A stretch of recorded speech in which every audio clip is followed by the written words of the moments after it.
So ನಮ್ಮ ಮೂಲಭೂತ ಇಲ್ಲಿ ಪ್ರಶ್ನೆ ಇರುವುದೇನು ಅಂತಂದರೆ ಆ 4.7 ಇದ್ದದ್ದು 3.6 ಯಾಕೆ ಆಯಿತು ಅನ್ನುವಂಥದ್ದು.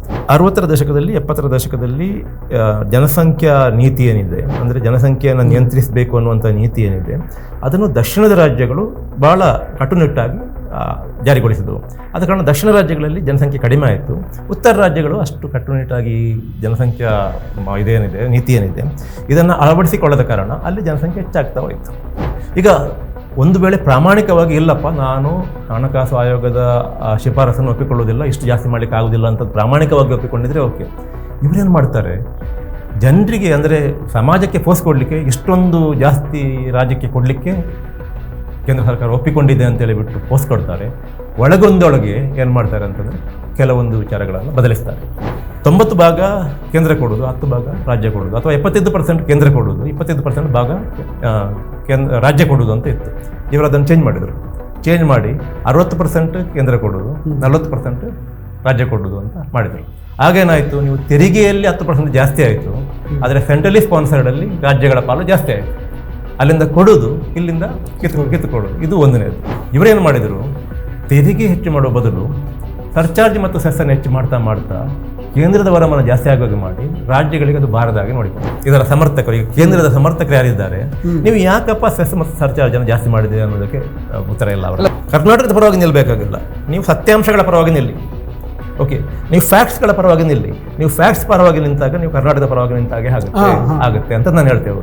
ಸೊ ನನಗೆ ಕನ್ನಡ ಮಾಧ್ಯಮಗಳು ಮುಖ್ಯವಾಗಿ ಈ ವಿಚಾರದಲ್ಲಿ ಕರ್ನಾಟಕಕ್ಕೆ ದ್ರೋಹ ಮಾಡ್ತಾರೆ. ತಾತ್ವಿಕವಾಗಿ ಈಗ ಯಾರು ಕೇಂದ್ರದಲ್ಲಿ ಆಡಳಿತ ನಡೆಸ್ತಾ ಇದ್ದಾರೆ ಅವರಿಗೆ ಮತ್ತು ಅವರಿಗೆ ತಾತ್ವಿಕವಾಗಿ ಅವರನ್ನು ಯಾರು ಮುನ್ನಡೆಸ್ತಾರೆ ಅವರಿಗೆ ರಾಜ್ಯಗಳ ಮೇಲೆ ನಂಬಿಕೆ ಇಲ್ಲ. ರಾಜ್ಯಗಳ ಮೇಲೆ ನಂಬಿಕೆ ಇಲ್ಲ. ಕೆಲವು ರಾಜ್ಯಗಳು ಇದನ್ನು ಒಪ್ಪಿಕೊಳ್ಳೋದು, ಬಿಜೆಪಿಯ ಆಡಳಿತ ಎಲ್ಲೆಲ್ಲಿರುತ್ತವೆ ಅಲ್ಲಿ ಒಪ್ಪಿಕೊಳ್ತವೆ. ಉಳಿದ ರಾಜ್ಯಗಳು ಇದನ್ನು ಒಪ್ಪಿಕೊಳ್ಳುವುದಿಲ್ಲ. ಒಪ್ಪಿಕೊಳ್ಳದಿದ್ದಾಗ ಏನು ಮಾಡ್ತಾರೆ, ನೀವು ಒಪ್ಪಿಕೊಳ್ಳಲ್ವಾ, ಹಾಗಾದರೆ ನಿಮಗೆ ಆ ಫಂಡ್ ಕೊಡೋದಿಲ್ಲ, ಈ ಫಂಡ್ ಕೊಡೋದಿಲ್ಲ ಅಂತ ಹೇಳಿಬಿಟ್ಟು ಒಂದು ರೀತಿಯಲ್ಲಿ ಬ್ಲ್ಯಾಕ್ ಮೇಲ್ ಮಾಡುವಂಥ ತಂತ್ರವನ್ನು ಅನುಸರಿಸಿ ಸಹಜವಾಗಿ ಕೆಲವು ಹಣಕಾಸು ವಿಚಾರಗಳಲ್ಲಿ ಈಗಾಗಲೇ ದುರ್ಬಲವಾಗಿರತಕ್ಕಂಥ ರಾಜ್ಯಗಳು ನಮಗೆ ಇನ್ನೂ ಹಣ ಬರುವುದಿಲ್ಲ ಅಂತಂದರೆ ಒಪ್ಪಿಕೊಳ್ಳೇಬೇಕಾಗುತ್ತೆ. ನೋಡಿ, ಇದು ಭಾಳ ಪರೋಕ್ಷವಾಗಿ ರಾಜ್ಯಗಳನ್ನು ದುರ್ಬಲಗೊಳಿಸಿರ್ತಕ್ಕಂಥ ಒಂದು ಮಗು ಇದ್ದದನ್ನೇ ನಿಮಗೆ ನಿಭಾಯಿಸಲಿಕ್ಕೆ ಆಗ್ತಾ ಇಲ್ಲ. ಅಬ್ಬಬ್ಬ ಅಂತ 2 ಇದ್ದರೆ ಅವರು ತಂದೆ ತಾಯಿಗಳು ಹೈರಾಣಾಗಿ ಹೋಗ್ತಾರೆ. ನೀವು 3 ಮಾಡಿ 4 ಮಾಡಿ ಅಂತ ಹೇಳಿಬಿಟ್ಟು ಸ್ವಾಮೀಜಿಗಳು ಹೇಳೋದು, ರಾಜಕಾರಣಿಗಳು ಹೇಳೋದು. ನೀವು ಯಾವತ್ತಾದರೂ ಒಂದು ಕುಟುಂಬದ ಬಗ್ಗೆ ಯೋಚಿಸಿದ್ದೀರಾ? ನಿಮಗೆ ಕೈಗೊಬ್ಬರ ಕಾಲಿಗೊಬ್ಬರ ಆಳಿದ್ದಾರೆ, ನಿಮಗೆ ಎಲ್ಲವೂ ಫ್ರೀ ಆಗಿ ಸಿಗುತ್ತೆ. ಮಗು ಹೊಟ್ಟೆಯಲ್ಲಿರುವಾಗಲೇ ನೀವು ಶಾಲೆ ಬುಕ್ ಮಾಡಬೇಕಾಗುತ್ತೆ. ಈ ಕಡೆ ನಿಮಗೆ ಪಬ್ಲಿಕ್ ಎಜುಕೇಷನ್ ಸಿಸ್ಟಮ್ ಸರಿ ಇಲ್ಲ, ಪಬ್ಲಿಕ್ ಟ್ರಾನ್ಸ್ಪೋರ್ಟ್ ಸಿಸ್ಟಮ್ ಸರಿ ಇಲ್ಲ, ಪಬ್ಲಿಕ್ ಅನ್ನೋದು ಎಲ್ಲವೂ ಕೂಡ ಈ ದೇಶದಲ್ಲಿ ಹುಡುಕ್ತಾ ಇದ್ದಾರೆ. ಹೆಲ್ತ್ ಸಿಸ್ಟಮ್ ಸರಿ ಇಲ್ಲ. ನೀವು ಜನಸಂಖ್ಯೆ ಹೆಚ್ಚಿಸಿ ಅಂತಂದರೆ ನೀವೊಂದು ಫ್ಯಾಮಿಲಿಯ ದೃಷ್ಟಿಯಿಂದ ಯೋಚಿಸಿ. ನಮಸ್ಕಾರ, ನಾನು ಧರಣೀಶ್ ಬುಕ್ನಿಕೆರೆ. ವಾರ್ತಾಭಾರತೀಯ ವೀಕ್ಷಕರಿಗೆ ಈ ವಿಶೇಷ ಸಂದರ್ಶನ ಕಾರ್ಯಕ್ರಮಕ್ಕೆ ಸ್ವಾಗತ. ಕರ್ನಾಟಕಕ್ಕೆ ಅನ್ಯಾಯ ಆಗ್ತಿರುವ ಸಂಬಂಧಪಟ್ಟಂತೆ ನಾನು ಇವತ್ತು ಅಜೀಂ ಪ್ರೇಮ್ಜಿ ವಿಶ್ವವಿದ್ಯಾನಿಲಯದ ಪ್ರಾಧ್ಯಾಪಕರು, ರಾಜಕೀಯ ಚಿಂತಕರು ಆದಂಥ ನಾರಾಯಣ ಅವ್ರ ಜೊತೆ ಡಿಸ್ಕಸ್ ಮಾಡ್ತೀನಿ. ಅಂದರೆ ಕರ್ನಾಟಕಕ್ಕೆ ಒಂದು ತೆರಿಗೆ ಹಂಚಿಕೆಯಲ್ಲಿ ಆಗ್ತಿರುವಂತಹ ಅನ್ಯಾಯ, ಸೆಸ್ಸು ಸರ್ಚಾರ್ಜ್ಗಳ ವಿಷಯದಲ್ಲಿ ಆಗ್ತಿರುವಂಥ ಅನ್ಯಾಯ, ಮುಂದೆ ಏನಾದರೂ ಡಿಲಿಮಿಟೇಷನ್ ಆದರೆ ಅದರಿಂದ ಆಗಬಹುದಾದಂತಹ ಅನ್ಯಾಯ ಮತ್ತಿತರ ದೃಷ್ಟಿಯಲ್ಲಿ ಒಟ್ಟಾರೆಯಾಗಿ ಒಕ್ಕೂಟ ಸರ್ಕಾರದಿಂದ ಏನೇನು ಅನ್ಯಾಯ ಆಗ್ತಿದೆ ಅನ್ನೋದ್ರ ಬಗ್ಗೆ ನಾನು ಇವತ್ತು ಅವ್ರ ಜೊತೆ ಚರ್ಚೆ ಮಾಡ್ತೀನಿ. ಅದಕ್ಕೂ ಮುನ್ನ ನಿಮ್ಮಲ್ಲಿ ಒಂದು ಮನವಿ, ವಾರ್ತಾಭಾರತೀಯ ಫೇಸ್ಬುಕ್, ಇನ್ಸ್ಟಾಗ್ರಾಮ್ ಮತ್ತು ವೆಬ್ಸೈಟ್ಗಳನ್ನು ಸಬ್ಸ್ಕ್ರೈಬ್ ಮಾಡಿ, ಲೈಕ್ ಮಾಡಿ ಮತ್ತು ಶೇರ್ ಮಾಡಿ. ಈಗ ನಾರಾಯಣ ಅವರನ್ನು ಈ ಕಾರ್ಯಕ್ರಮಕ್ಕೆ ಸ್ವಾಗತಿಸ್ತೀನಿ. ಸರ್ ನಮಸ್ಕಾರ. ನಮಸ್ಕಾರ ಧರಣೀಶ್. ಇವತ್ತು ಅಂದರೆ ಕರ್ನಾಟಕಕ್ಕೆ ಈಗ ಮತ್ತೊಂದು ಕಂತಿನ ಹಣವನ್ನು ಕೇಂದ್ರ ಸರ್ಕಾರ ಬಿಡುಗಡೆ ಮಾಡಿದೆ. ಒಟ್ಟು 1,17,310 ಕೋಟಿ ರೂಪಾಯಿ ಬಿಡುಗಡೆ ಮಾಡಿದೆ. ಅದರಲ್ಲಿ ಕರ್ನಾಟಕಕ್ಕೆ ಸಿಕ್ಕಿರೋದು ಕೇವಲ 6,130 ಕೋಟಿ ಅಷ್ಟೇನೋ ಅಂತ ಅನಿಸುತ್ತೆ. ಸೊ ಅಂದರೆ ಅಗೇನ್ ಕರ್ನಾಟಕಕ್ಕೆ ಅನ್ಯಾಯ ಆಗಿದೆ. ಮತ್ತು ಇದ್ರ ಬಗ್ಗೆ ಏನೋ ಚರ್ಚೆ ಕೂಡ ಆಗ್ತಿಲ್ಲ. ಅದು ಒಂದು ಅನ್ಯಾಯ ಆಗಿದೆ ಅನ್ನೋದೊಂದು ದೊಡ್ಡ ಸಮಸ್ಯೆ ಮತ್ತು ಅದೊಂದು ದುರಂತ. ಇನ್ನೊಂದು ಇದ್ರ ಬಗ್ಗೆ ಸಾರ್ವಜನಿಕವಾಗಿ ಚರ್ಚೆ ಆಗ್ತಿಲ್ಲ. ಮುಖ್ಯಮಂತ್ರಿ ಸಿದ್ದರಾಮಯ್ಯ ಬಿಟ್ಟರೆ ಬೇರೊಬ್ಬರು ನಾಯಕರು ಇದ್ರ ಬಗ್ಗೆ ಮಾತಾಡಿಲ್ಲ. ಸೊ ಈ ಥರದ ಒಂದು ಸಮಸ್ಯೆ ಆಗಿದೆ. ನೀವು ಒಬ್ಬ ರಾಜಕೀಯ ಚಿಂತಕ ಆಗಿ ಮತ್ತು ಎಲ್ಲಕ್ಕಿಂತ ಹೆಚ್ಚಾಗಿ ಲೇಖಕ ಆಗಿ ನೀವು ಎಲ್ಲ ಬೆಳವಣಿಗೆಗಳನ್ನು ಗಮನಿಸ್ತಿರ್ತೀರಿ. ಸೊ ಹಾಗಾಗಿ ಇದು ಯಾವ ರೀತಿಯ ಮುಂದೆ ದುಷ್ಪರಿಣಾಮ ಬೀರ್ಬೋದು ಅಂತ ಅನಿಸುತ್ತೆ ನಿಮಗೆ? ಧರಣೀಶ್, ಇದು ಬಹಳ ಮುಖ್ಯವಾದಂಥ ವಿಚಾರ. ಆದರೆ ಮೊನ್ನೆ ಈಗ 6,000 ಕೋಟಿ ರೂಪಾಯಿ ಅಷ್ಟೇ ಕರ್ನಾಟಕಕ್ಕೆ ಬಂದದ್ದು ಏನಿದೆ, ಅದು ಒಟ್ಟು 15ನೇ ಹಣಕಾಸು ಆಯೋಗದ ಶಿಫಾರಸಿನಲ್ಲಿ ಕರ್ನಾಟಕಕ್ಕೆ ಏನು ನಿಗದಿಯಾಗಿದೆ ಅದರ ಒಂದು ಇನ್ಸ್ಟಾಲ್ಮೆಂಟ್ ಆಗಿ ಬಂದಿರುವಂಥದ್ದು, ಒಂದು ಭಾಗವಾಗಿ ಬಂದಿರುವಂಥದ್ದು. ಸೊ ಇದರಲ್ಲಿ ಕಡಿಮೆ ಆಗಿದ್ದು ಯಾಕೆ ಅಂತಂದರೆ, ನಮಗೆ ಒಟ್ಟು 15ನೇ ಹಣಕಾಸು ಆಯೋಗದ ಶಿಫಾರಸಿನ ಅನ್ವಯ ಕರ್ನಾಟಕಕ್ಕೆ ಏನು ಬರಬೇಕಿತ್ತು ಅದೇ ಕಡಿಮೆ ಆದ ಕಾರಣ ಇದರಲ್ಲೂ ಕೂಡ ಕರೆಸ್ಪಾಂಡಿಂಗ್ ಆಗಿ ಕಡಿಮೆ ಆಗಿದೆ ಅಂತ ನಾವು ಹೇಳ್ಬೋದು. ಇಲ್ಲಿ ಈ ಮೊನ್ನೆ ಬಂದ ವಿಚಾರವನ್ನು ಹಿಂದಿನ ಒಟ್ಟು ಆವರಣದಲ್ಲಿಟ್ಟುಕೊಂಡು ನಾವು ಯೋಚನೆ ಮಾಡಬೇಕಾಗುತ್ತೆ. ನೋಡಿ, ಇದು ನಾನು ಗಂಭೀರವಾದ ವಿಚಾರ ಅಂತ ಯಾಕೆ ಹೇಳಿದೆ ಅಂತಂದರೆ, ಇದನ್ನು ನೀವು ಬಹಳ ಕೇವಲ ತೆರಿಗೆ ವಿಚಾರದಲ್ಲಿ ಆದಂಥ ಅನ್ಯಾಯ ಅಂತಲೇ ತಿಳ್ಕೊಬಾರದು. ಒಂದು ಅನ್ಯಾಯದ ಪ್ರಶ್ನೆ ಅನ್ನೋದಕ್ಕಿಂತ ಹೆಚ್ಚಾಗಿ ಇದು ರಾಜ್ಯಗಳನ್ನು ದುರ್ಬಲಗೊಳಿಸತಕ್ಕಂತಹ ಒಂದು ಹುನ್ನಾರ ಏನಿದೆ, ಒಂದು ಹೂಟ ಏನಿದೆ, ಅದರ ಭಾಗವಾಗಿ ನಡೀತಕ್ಕಂಥ ಒಂದಷ್ಟು ವಿದ್ಯಮಾನಗಳಲ್ಲಿ ಈ ತೆರಿಗೆ ಹಂಚಿಕೆಯಲ್ಲಿ ಆಗ್ತಿರತಕ್ಕಂತಹ ವಿಚಾರ ಕೂಡ, ಅನ್ಯಾಯ ಕೂಡ ಒಂದು. ಅಂದರೆ ಇಲ್ಲಿ ತೆರಿಗೆ ವಿಚಾರಕ್ಕೆ ಬಂದಾಗ ಬೇರೆ ಬೇರೆ ವಿಷಯಕ್ಕೆ ಬರೋಣ. ಈಗ ತೆರಿಗೆ ವಿಚಾರ ಇದೆ, ಇತರ ಕಳೆದ 1-2 ವಾರಗಳಲ್ಲಿ ಇನ್ನಿತರ ಕೆಲವು ಬೆಳವಣಿಗೆಗಳು ಕೂಡ ಆಗಿದ್ದಾವೆ. ಉದಾಹರಣೆಗೆ ವಿಶ್ವವಿದ್ಯಾನಿಲಯಕ್ಕೆ ಸಂಬಂಧಪಟ್ಟ ಒಂದು ದೊಡ್ಡ ಚರ್ಚೆ ಆಗ್ತಾ ಇದೆ. ಓಕೆ, ಸೊ ಈಗ ತೆರಿಗೆ ವಿಚಾರಕ್ಕೆ ಬಂದರೆ ಏನಾಯಿತು, 15ನೇ ಹಣಕಾಸು ಆಯೋಗದ ಶಿಫಾರಸಿನ ಅನ್ವಯ ಅಂತಂದರೆ, ಸ್ವಲ್ಪ ಚರಿತ್ರೆಗೆ ಹೋಗಬೇಕಾಗುತ್ತೆ ನಾವು, ಅಲ್ಲಿಗೆ ಮತ್ತೆ ಹೋಗೋಣ. ಈ 15ನೇ ಹಣಕಾಸು ಆಯೋಗಕ್ಕೆ ಸಂಬಂಧಪಟ್ಟ ಹಾಗೆ ಮಾತ್ರ ಹೇಳೋದಿದ್ರೆ, ಕರ್ನಾಟಕಕ್ಕೆ ನಿಗದಿಯಾದಂತಹ ಭಾಗ ಅಂದರೆ ಈಗ ಒಟ್ಟು ಕೇಂದ್ರ ಸರ್ಕಾರದ ತೆರಿಗೆ ಏನಿದೆ ಅದರಲ್ಲಿ 41% ರಾಜ್ಯಗಳಿಗೆ ಹಂಚಬೇಕು ಅನ್ನುವಂಥದ್ದು 15ನೇ ಹಣಕಾಸು ಆಯೋಗದ ಶಿಫಾರಸು. ಆ 41% ಎಲ್ಲ ರಾಜ್ಯಗಳಿಗೆ ಸೇರಿದ್ದು. ಅದರಲ್ಲಿ ಒಂದೊಂದು ರಾಜ್ಯದ ಭಾಗ ಎಷ್ಟು ಅಂತ ಬರುತ್ತೆ. ಕರ್ನಾಟಕದ ಭಾಗ ಎಷ್ಟು ಅಂತಂದರೆ 4.5 ಅಲ್ಲ 3.7 ಏನಿದೆ, 3.76 ಏನಿದೆ. ಅದು ಯಾಕೆ ಕಡಿಮೆ ಆಯ್ತು ಅಂತ ಕೇಳ್ಬೋದು ನೀವು. 3.6 ಅಂತ ನಿಗದಿ ಆಗಿದೆ, ಯಾಕೆ ಅಂತ, ಅದು ಯಾಕೆ ಕಡಿಮೆ ಅಂತ. ಅದು ಯಾಕೆ ಕಡಿಮೆ ಅಂತಂದರೆ, ಹಿಂದೆ 14ನೇ ಹಣಕಾಸು ಆಯೋಗದ ಶಿಫಾರಸಿನ ಅನ್ವಯ ಕರ್ನಾಟಕಕ್ಕೆ 4.7 ಬರ್ತಿತ್ತು.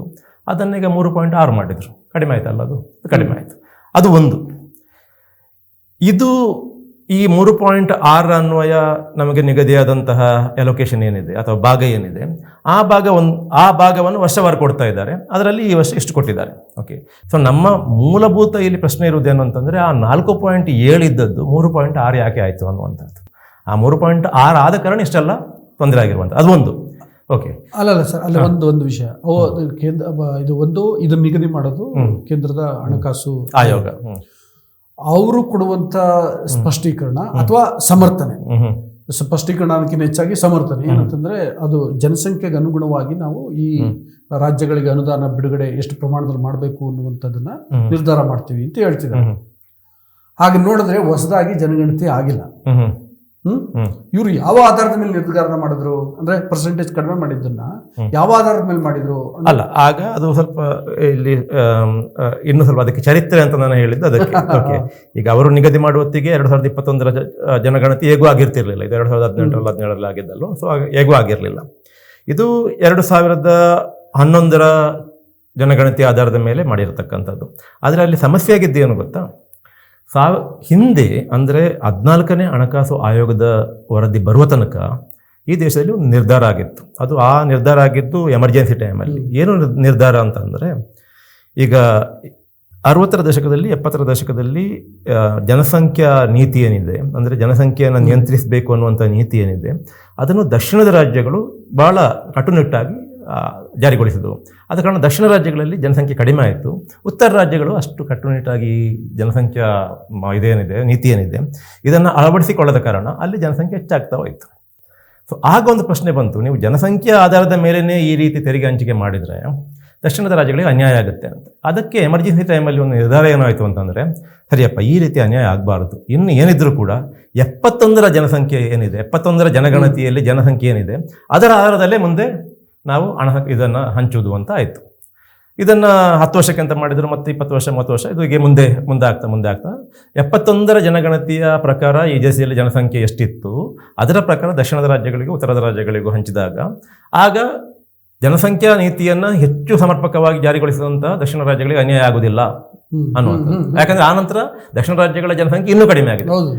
ಈಗ ಮೊನ್ನೆ 15ನೇ ಹಣಕಾಸು ಆಯೋಗದಲ್ಲಿ ಏನಾಯಿತು ಅಂತಂದರೆ, ಇದನ್ನು ಏಕಾಏಕಿ ಬಿಟ್ಟು ಓಕೆ, ಇನ್ನು 71ರ ಜನಗಣತಿಯ ಆಧಾರದಲ್ಲಿ ಎಲ್ಲ ನಾವು ಹಂಚಿಕೆ ಮಾಡೋದು, 2011ರ ಜನಗಣತಿಯ ಆಧಾರದಲ್ಲಿ ಹಂಚಿಕೆ ಮಾಡೋದು ಅಂತ ಆಯಿತು. ಓಕೆ, ಅಲ್ಲಿ ಜನಸಂಖ್ಯೆ ಒಂದೇ ಅಲ್ಲ. ಈಗ ಯಾವ ಆಧಾರದಲ್ಲಿ ರಾಜ್ಯಗಳ ಪಾಲು ನಿರ್ಣಯ ಆಗುತ್ತೆ ಅಂತಂದರೆ ಅಲ್ಲಿ ಜನಸಂಖ್ಯೆ ಒಂದು ಅಂಶ ಅಷ್ಟೇ. ಅದಕ್ಕೆ ಬೇರೆ ಬೇರೆ ಅಂಶಗಳಿದ್ದಾವೆ. ನಿಮ್ಗೆ ಎಷ್ಟು ತೆರಿಗೆ ಬರುತ್ತೆ, ಎಷ್ಟು ಹಿಂದುಳಿದಿದ್ದೀರಿ, ಎಷ್ಟು ಅರಣ್ಯ ಪ್ರದೇಶ ಇದೆ ಇತ್ಯಾದಿ ಒಂದಷ್ಟು ಕ್ರೈಟೀರಿಯಾಗಳಿದ್ದಾವೆ ಅಲ್ಲಿ. ಅದರಲ್ಲಿ ಜನಸಂಖ್ಯೆ ಕೂಡ ಒಂದು. ಜನಸಂಖ್ಯೆ ಭಾಳ ಮುಖ್ಯವಾಗಿತ್ತು. ಈ ಜನಸಂಖ್ಯೆ ವಿಚಾರಕ್ಕೆ ಬಂದಾಗ ಮಾತ್ರ ದಕ್ಷಿಣ ರಾಜ್ಯದ ಜನಸಂಖ್ಯೆ ಕಡಿಮೆ ಇದೆ, ಉತ್ತರ ರಾಜ್ಯಗಳ ಜನಸಂಖ್ಯೆ ಜಾಸ್ತಿ ಇದೆ. ಇದೀಗ ಯಾವತ್ತು ಏಕಾಏಕಿ ಇವರು 71ರ ಜನಗಣತಿಯನ್ನು ಬಿಟ್ಟುಬಿಟ್ಟು 2011ರ ಜನಗಣತಿಯ ಪ್ರಕಾರ ನಾವು ಹಂಚ್ತೇವೆ ಅಂತ ಹೊರಟರು, ಆಗ ಅಲ್ಲಿ ಆ ಕಾರಣಕ್ಕೋಸ್ಕರ ದಕ್ಷಿಣ ರಾಜ್ಯಗಳ ಅಥವಾ ವಿಶೇಷವಾಗಿ ಕರ್ನಾಟಕದ ಪಾಲು 4.7ರಿಂದ 3.6ಕ್ಕೆ ಇಳಿಯಿತು. ಇದು ಒಂದು ವಿಚಾರ. ಚರಿತ್ರೆ ಅಷ್ಟೇ ಅಲ್ಲ, ಇನ್ನೂ ಇದೆ. ಇದು ಭಾಳ ಇಂಟ್ರೆಸ್ಟಿಂಗ್ ಆಗಿದೆ ನೋಡಿ. 14ನೇ ಹಣಕಾಸು ಇದನ್ನು ಭಾಳಷ್ಟು ಸರಿ ಹೇಳಿ ಆಗಿದೆ. ಅದಕ್ಕೆ ನಾನು ಆಗಲೇ ಹೇಳಿದ್ದೆ, ಆದರೆ ಇಂಥ ವಿಷಯಗಳನ್ನ ಮತ್ತೆ ಹೇಳಬೇಕಾಗುತ್ತೆ ನೋಡಿ. 14ನೇ ಹಣಕಾಸು ಆಯೋಗದ ವರದಿ ಬರುವ ತನಕ, ಶಿಫಾರಸುಗಳು ಬರುವ ತನಕ ಕೇಂದ್ರದ ಒಟ್ಟು ವರಮಾನದಲ್ಲಿ, ತೆರಿಗೆ ವರಮಾನದಲ್ಲಿ ರಾಜ್ಯಗಳಿಗೆ ನಿಗದಿಯಾಗಿದ್ದು ಎಷ್ಟು 31% ಅಷ್ಟೇ. ಓಕೆ, 32%. 14ನೇ ಹಣಕಾಸು ಆಯೋಗ ಅದನ್ನು ಏನು ಮಾಡಿತು ಅಂತಂದರೆ, ಅದು ಡಾಕ್ಟರ್ YV ರೆಡ್ಡಿ ಅಂತ ಅವರು ನಿವೃತ್ತ IAS ಅಧಿಕಾರಿ ಮತ್ತು ನಿವೃತ್ತ RBI ಗವರ್ನರ್.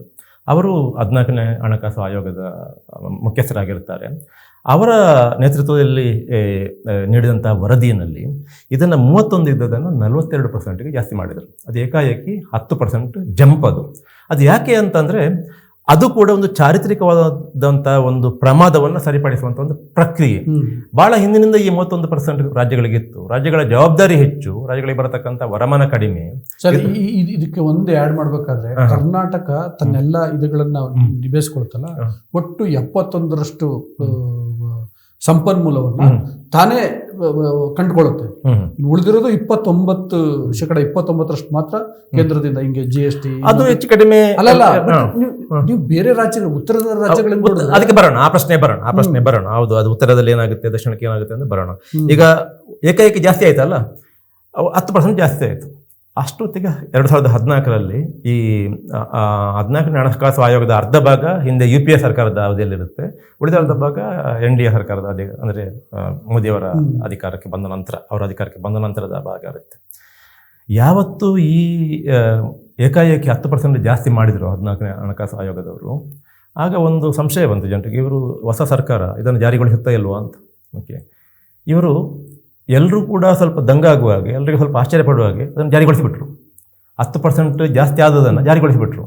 ಆದರೆ ಅಲ್ಲಿ 2 ವಿಚಾರಗಳಿದ್ದಾವೆ. ಒಂದು, ಇದು ಆನಂತರ ಭಾಳ ಸಮಯದ ನಂತರ ಹೊರಗೆ ಬಂದಂಥ ಒಂದು ಸೀಕ್ರೆಟ್ ವಿಚಾರ. ಆ ವಿಚಾರ ಏನು ಅಂತಂದರೆ, ಈ 10% ಇವರು ಏನು ಜಾಸ್ತಿ ಮಾಡಿದರು, ಇದನ್ನು ಜಾರಿಗೊಳಿಸೋಕ್ಕೆ ಮೊದಲು ಪ್ರಧಾನಮಂತ್ರಿಯವರು ಹಣಕಾಸು ಆಯೋಗದ ಮುಖ್ಯಸ್ಥರನ್ನು ಸೀಕ್ರೆಟಾಗಿ ಕರೀತಾರೆ.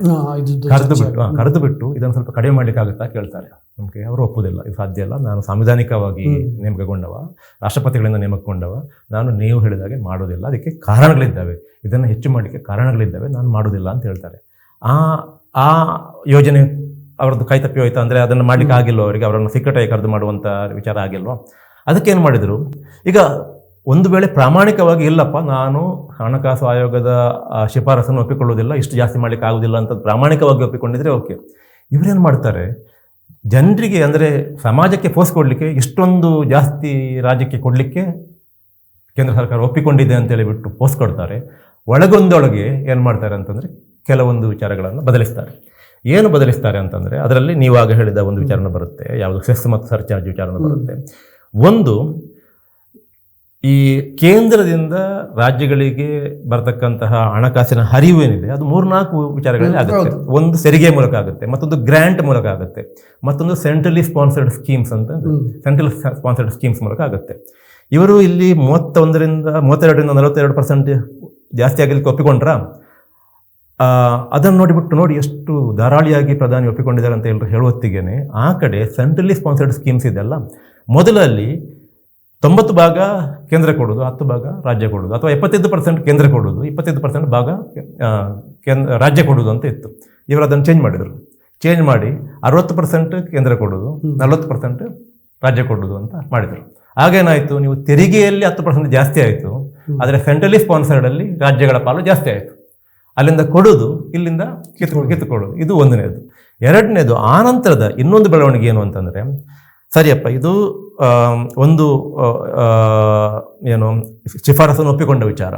ಆ ವರ್ಷ 42% ಅಂತ ಒಪ್ಪಿಕೊಂಡ್ರು. ಈ ರೀತಿ ಸೆಂಟ್ರಲ್ ಸ್ಪಾನ್ಸರ್ಡ್ ಸ್ಕೀಮ್ಸಲ್ಲಿ ಕಡಿಮೆ ಮಾಡಿದರು. ಆ ನಂತರ ಮುಂದೆ ತೆರಿಗೆ ಜಾಸ್ತಿ ಆಗುತ್ತಲ್ಲ, ಇವರೇನು ಮಾಡ್ತಾರೆ, ತೆರಿಗೆ ಜಾಸ್ತಿ ಮಾಡೋದಿಲ್ಲ. ತೆರಿಗೆ ಜಾಸ್ತಿ ಮಾಡಿದ್ರೆ 42% ಹಂಚಿಕೋಬೇಕಲ್ಲ. ತೆರಿಗೆ ಜಾಸ್ತಿ ಮಾಡುವ ಬದಲು ಸೆಸ್ ಮತ್ತು ಸರ್ಚಾರ್ಜ್. ಈ ಸೆಸ್ ಮತ್ತು ಸರ್ಚಾರ್ಜ್ ಏನು ಅಂತಂದರೆ ತೆರಿಗೆಯ ಮೇಲೆ ತೆರಿಗೆ ಅಥವಾ ಹೆಚ್ಚುವರಿ ತೆರಿಗೆ. ಇದನ್ನು ಮಾಡಿದಾಗ ಏನಾಗುತ್ತೆ, ಅದು ಸಾಂವಿಧಾನಿಕವಾಗಿ ನೀವು ಕೇಂದ್ರ ಸರ್ಕಾರ ತೆರಿಗೆ ವರಮಾನವನ್ನು ರಾಜ್ಯಗಳ ಜೊತೆ ಹಂಚಿಕೋಬೇಕು. ಆದರೆ ಹೆಚ್ಚುವರಿ ತೆರಿಗೆ ಮತ್ತು ಮೇಲ್ತೆರಿಗೆ ಸರ್ಚಾರ್ಜ್ ಮತ್ತು ಸೆಸ್ ಏನಿದೆ ಇದನ್ನು ರಾಜ್ಯಗಳ ಜೊತೆ ಹಂಚಿಕೊಳ್ಳಲಿಕ್ಕೆ ಇಲ್ಲ ಅಂತ ಹೇಳಿಬಿಟ್ಟು ಒಂದು ಕಾನ್ಸ್ಟಿಟ್ಯೂಷನಲ್ ಪ್ರೊವಿಷನ್ ಇದೆ. ಯಾಕೆ ಅದು ಇದೆ ಅಂತಂದರೆ, ಈ ಸೆಸ್ ಮತ್ತು ಸರ್ಚಾರ್ಜನ್ನು ಅನಿವಾರ್ಯ ಸಂದರ್ಭಗಳಲ್ಲಿ ಮತ್ತು ನಿರ್ದಿಷ್ಟವಾದಂಥ ಯಾವುದೋ ಒಂದು ವಿಚಾರಕ್ಕೆ ನೀವು ಹಣಕಾಸನ್ನು ರೂಢಿಸ್ಕೋಬೇಕು ಅನ್ನುವ ವಿಚಾರ ಬಂದಾಗ ಮಾತ್ರ ಹಾಕಬೇಕು, ಸಾಮಾನ್ಯವಾಗಿ ಹಾಕುವಾಗಿಲ್ಲ ಅಂತ ನಿಯಮ. ಆದ ಕಾರಣ ಇದು ಅನಿವಾರ್ಯ ಸಂದರ್ಭದಲ್ಲಿ ಹಾಕುವಂಥ ತೆರಿಗೆ ಇದೇನು ಸಂಪನ್ಮೂಲ ಕ್ರೋಢೀಕರಣದ ಒಂದು ಮಾದರಿಯಾದ ಕಾರಣ ಅಥವಾ ಒಂದು ಮಾರ್ಗ ಆದ ಕಾರಣ ಇದನ್ನು ಹಂಚಿಕೊಳ್ಳುವಾಗಿಲ್ಲ ಅಂತೇಳಿ ಸಂವಿಧಾನದಲ್ಲಿ ಇರೋದು. ಇವರೇನು ಮಾಡಿದರು, ತೆರಿಗೆ ಹೆಚ್ಚು ಮಾಡುವ ಬದಲು ಸರ್ಚಾರ್ಜ್ ಮತ್ತು ಸೆಸ್ಸನ್ನು ಹೆಚ್ಚು ಮಾಡ್ತಾ ಕೇಂದ್ರದ ವರಮಾನ ಜಾಸ್ತಿ ಆಗುವಾಗೆ ಮಾಡಿ ರಾಜ್ಯಗಳಿಗೆ ಅದು ಬಾರದಾಗಿ ನೋಡಿಕೊಂಡು. ನೋಡಿ, ಇಲ್ಲಿ 32% ಜಾಸ್ತಿ ಮಾಡಿದ್ರು ಅಂತ ಒಂದು ಕಡೆ ಪೋಸ್ಟ್ ಕೊಡ್ತಾ, ಈ ಕಡೆ ಸೆಂಟ್ರಲಿ ಸ್ಪಾನ್ಸರ್ಡ್ ಸ್ಕೀಮ್ಸಿಂದ ಕಡಿಮೆ ಮಾಡುವುದು, ಈ ಕಡೆ ಸೆಸ್ ಮತ್ತು ಸರ್ಚಾರ್ಜನ್ನು ವಿಧಿಸಿ ರಾಜ್ಯಗಳ ಭಾಗವನ್ನೇ ತಪ್ಪಿಸಿಬಿಡುವುದು, ಈ ರೀತಿ ಮಾಡಿದರು. ಇದು ರಾಜ್ಯಗಳಿಗಾದಂಥ ಅನ್ಯಾಯ. ಈ ಅನ್ಯಾಯದ ಮುಂದುವರಿಕೆಯಾಗಿ ಈ ಬಾರಿ ಕೂಡ ನಿಮಗೆ ಕಡಿಮೆ ಇನ್ಸ್ಟಾಲ್ಮೆಂಟ್ ಬಂದಿದೆ ಕರ್ನಾಟಕಕ್ಕೆ. ಒಂದು, ಒಟ್ಟು ಹಣಕಾಸು ಆಯೋಗದ ಶಿಫಾರಸಿನಲ್ಲೇ ಈ ತೊಂದರೆ ಆಯಿತು. ಅಂದರೆ ಇದು 15ನೇ ಹಣಕಾಸು ಆಯೋಗದ ವಿಚಾರಕ್ಕೆ ಹೇಳೋದು. ಇದು ಈ ಕತೆ 14ನೇ ಹಣಕಾಸು ಆಯೋಗದ ವಿಚಾರದಲ್ಲಿ ಪ್ರಾರಂಭ ಆಗಿದೆ. ಇದು ಅನ್ಯಾಯದ ಪರಂಪರೆ ಇದು. ಅಲ್ಲ ಸರ್, ಈಗ ನೋಡಿ, ಸೆಸ್ ಮತ್ತೆ ಸರ್ಚಾರ್ಜ್ಗಳನ್ನ ಏರಿಸ್ತು. ಅದೇ ಒಂದು ಅದು ಹಂಚ್ಕೊಳ್ಳಲ್ಲ ಅನ್ನೋದಕ್ಕಿಂತ ಹೆಚ್ಚಾಗಿ ಈಗ ಬೇರೆ ಯಾವುದೋ ಕಮಾಡಿಟಿ ಮೇಲೆ ಅಥವಾ ಬೇರೆ ಯಾವುದೋ ಸರ್ವಿಸ್ ಮೇಲೆ ಸೆಸ್ ಸರ್ಚಾರ್ಜ್ ಅನ್ನ ವಿಧಿಸಿದ್ರೆ ಅದು ಜನಸಾಮಾನ್ಯರಿಗೆ ಅದೊಂದು ಹೊರೆಯಾಗಿ ಅಲ್ಲ. ಅದನ್ನ ನೀವು ಜನಸಾಮಾನ್ಯರ ಹೊರೆ ಅನ್ನೋದಕ್ಕಿಂತ ಹೆಚ್ಚಾಗಿ ಅದು ಯಾಕೆ ಜನಸಾಮಾನ್ಯ ಹೊರೆ ಅಂತ ನಾವು ಹೇಳಲಿಕ್ಕೆ ಆಗೋದಿಲ್ಲ ಅಂತಂದ್ರೆ, ನೀವು ಒಂದು ಟ್ಯಾಕ್ಸ್ ಹೆಚ್ಚಿಸಬೇಕು, ಇಲ್ಲ ಅಂದ್ರೆ ಸರ್ಚಾರ್ಜ್ ಹೆಚ್ಚಿಸಬೇಕು. ನೀವು ಟ್ಯಾಕ್ಸ್ ಹೆಚ್ಚಿಸಿದ್ರು ಕೂಡ ಜನಸಾಮಾನ್ಯರಿಗೆ ಹೊರೆನೇ, ಸರ್ಚಾರ್ಜ್ ಹೆಚ್ಚಿಸಿದ್ರು ಕೂಡ ಜನಸಾಮಾನ್ಯರಿಗೆ ಹೊರೆನೇ. ಆದ ಕಾರಣ ಆ ಪ್ರಶ್ನೆ ಬರುವುದಿಲ್ಲ. ಅಲ್ಲಿ ಪ್ರಶ್ನೆ ಬರುವುದೇನು ಅಂತ ಪರೋಕ್ಷವಾಗಿ ಇವರು ಕಿತ್ಕೊಳ್ತಿರೋದು ಕೇಂದ್ರದಲ್ಲಿ ಇರಲಿ, ರಾಜ್ಯಕ್ಕೆ ಕೊಡೋದು ಬೇಡ ಅನ್ನೋ ಕಾರಣಕ್ಕೋಸ್ಕರ ಇದನ್ನು ಮಾಡಿದ್ದಾರೆ. ನೋಡಿ, ನನಗೆ ಬಹಳ ಇದು ಒಂಥರ ಬೇಸರದ ವಿಚಾರ ಏನು ಅಂತಂದ್ರೆ, ಈಗ ನಿನ್ನೆ ಕೂಡ ಒಂದು ಚರ್ಚೆ ನೋಡ್ತಾ ಇದ್ದೆ ನಾನು ಒಂದು ರಾಷ್ಟ್ರೀಯ ಇಂಗ್ಲಿಷ್ ವಾಹಿನಿಯಲ್ಲಿ. ಅಲ್ಲಿ ಈ ಪ್ರಶ್ನೆಗಳಿಗೆಲ್ಲ ಉತ್ತರ ಕೊಡೋದೇ ಇಲ್ಲ ಇದರ ಸಮರ್ಥಕರು. ಈಗ ಕೇಂದ್ರದ ಸಮರ್ಥಕರು ಯಾರಿದ್ದಾರೆ, ನೀವು ಯಾಕಪ್ಪ ಸೆಸ್ ಮತ್ತು ಸರ್ಚಾರ್ಜ್ ಅನ್ನು ಜಾಸ್ತಿ ಮಾಡಿದೆ ಅನ್ನೋದಕ್ಕೆ ಉತ್ತರ ಇಲ್ಲ ಅವರ. ನೀವು ಮಾಧ್ಯಮಗಳು ಅಂದ್ರೆ ಕೇಂದ್ರದ ಸಮರ್ಥಕರು ಅಂತ ಆಗುತ್ತೆ. ಹೌದು, ಒಂದು. ಎರಡನೇದಾಗಿ ನೀವು ಸೆಂಟ್ರಲಿ ಸ್ಪಾನ್ಸರ್ಡ್ ಸ್ಕೀಮ್ಸ್ ಅನ್ನ ಅದರ ನಿಯಮಗಳನ್ನು ಬದಲಿಸಿ ರಾಜ್ಯಗಳ ಪಾಲು, ಅಲ್ಲಿ ರಾಜ್ಯಗಳು ಹೆಚ್ಚು ಖರ್ಚು ಮಾಡಬೇಕು ಅಂತ ಯಾಕೆ ಮಾಡಿದ್ದಾರೆ ಅದಕ್ಕೆ ಉತ್ತರ ಇಲ್ಲ ಅವರ ಹತ್ರ. ಓಕೆ, ನೀವು ಏಕಾಏಕಿ 71ರ ಜನಗಣತಿಯ ಅಂಕಿಅಂಶಗಳನ್ನು ಬಿಟ್ಟು 2011ರ ಜನಗಣತಿಯ ಅಂಶಗಳನ್ನು ತೆಗೆದುಕೊಂಡ ಕಾರಣ ತಾನೇ ಇಷ್ಟೆಲ್ಲ ಅನ್ಯಾಯ ಆಗಿದೆ. ಅದು ಯಾಕೆ ಮಾಡಿದ್ರೆ ಅಂತ ಅದಕ್ಕೆ ಉತ್ತರ ಇಲ್ಲ. ನೋಡಿ, ಇದು ಪ್ರಶ್ನೆ ಇರೋದು. ಅವ್ರು ಹೇಳ್ತಾ ಇರೋದೇನು, ಕೇಂದ್ರ ಸರ್ಕಾರಕ್ಕೆ ಇದರಲ್ಲಿ ಯಾವುದೇ ರೋಲ್ ಇಲ್ಲ, ಇದು ನಾವು ಸಾಂವಿಧಾನಿಕವಾಗಿ ನೇಮಿಸಲ್ಪಟ್ಟಂಥ ಹಣಕಾಸು ಆಯೋಗದ ಶಿಫಾರಸು ಪ್ರಕಾರ ಮಾಡ್ತಿದ್ದೇವೆ ಅಂತ. ಅಲ್ಲ, ಸುಳ್ಳದು. ಈಗ ಹಣಕಾಸು ಆಯೋಗ ನೀವು ಸರ್ಚಾರ್ಜ್ ಜಾಸ್ತಿ ಮಾಡಿ ಅಂತ ಹೇಳಿಲ್ಲ. ಅದರ ಆ ಕಡೆಗೆ ಕರ್ನಾಟಕಕ್ಕೆ ವಿಚಾರಕ್ಕೆ ಬಂದಾಗ, ಕರ್ನಾಟಕಕ್ಕೆ ಸಂಬಂಧಪಟ್ಟ ಹಾಗೆ 15ನೇ ಹಣಕಾಸು ಆಯೋಗ ಮಾಡಿದಂಥ ಕೆಲವು ಶಿಫಾರಸುಗಳನ್ನು ಕೂಡ ಜಾರಿ ಮಾಡಿಲ್ಲ. ಯಾವುದು, ಒಂದು 5,000 ಕೋಟಿ ರೂಪಾಯಿ ಹೆಚ್ಚುವರಿಯಾಗಿ ಕರ್ನಾಟಕಕ್ಕೆ ಕೊಡಬೇಕು ಅನ್ನುವಂಥ ವಿಚಾರ ಏನಿದೆ, ಆ ವಿಚಾರದಲ್ಲಿ ಇವರು ಮಾತನಾಡೋದೇ ಇಲ್ಲ. ಅದೊಂದು ಇಂಟರಿಮ್ ರಿಪೋರ್ಟ್ ಅಲ್ಲಿ ಕೊಟ್ಟಿದ್ದು ಅಂತ ಸುಳ್ಳು ಹೇಳಿದ್ರು. ನೋಡಿ, ಈಗ ಮಾಧ್ಯಮಗಳು ಏನು ಮಾಡಬೇಕು, ಮಾಧ್ಯಮಗಳು ಒಂದು ನಿಷ್ಪಕ್ಷಪಾತವಾದಂತಹ ಧೋರಣೆ ಮಾಧ್ಯಮಗಳದ್ದು ಅಂತಂದ್ರೆ ಅವ್ರು ಹಾಗೆ ಹೇಳ್ತಾರೆ, ಇವರು ಹೇಗೆ ಹೇಳ್ತಾರೆ ಅನ್ನೋದಲ್ಲ, ಸತ್ಯ ಏನಿದೆ ಅನ್ನೋದು ಹೇಳಬೇಕು ತಾನೆ. ಈಗ ಅವರು ಆ ರೀತಿ ಸುಳ್ಳು ಹೇಳುವತ್ತಿಗೆ ಯಾವ ಮಾಧ್ಯಮನೂ ಕೂಡ ಅದು ಅವರು ಸುಳ್ಳು ಹೇಳ್ತಾ ಇದ್ದಾರೆ ಅಂತ ಹೇಳಲಿಲ್ಲ.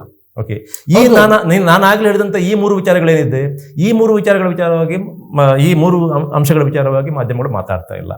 ಕರ್ನಾಟಕ ಹಾಗೆ ಹೇಳುತ್ತೆ, ಕೇಂದ್ರ ಹೀಗೆ ಹೇಳುತ್ತೆ, ಕರ್ನಾಟಕ ಹೇಳೋದು ಸರಿನಾ, ಸೆಂಟ್ರಲ್ ಹೇಳೋದು ಸರಿನಾ, ಈ ಚರ್ಚೆ ವಿಷಯನೇ ಅಲ್ಲ. ಇಲ್ಲಿ ಚರ್ಚೆ ಇಲ್ಲ. ಇಲ್ಲಿ ಅನ್ಯಾಯ ಆಗಿದೆ, ಕಡಿಮೆ ಆಗಿದೆ, ಇದರಲ್ಲಿ ಯಾವುದೇ ರೀತಿಯ ಗೊಂದಲ ಇಲ್ಲ. ಇದನ್ನು ಒಪ್ಪಿಕೋಬೇಕು, ಇದನ್ನು ಸರ್ಕಾರದ ಗಮನಕ್ಕೆ ತರಬೇಕು.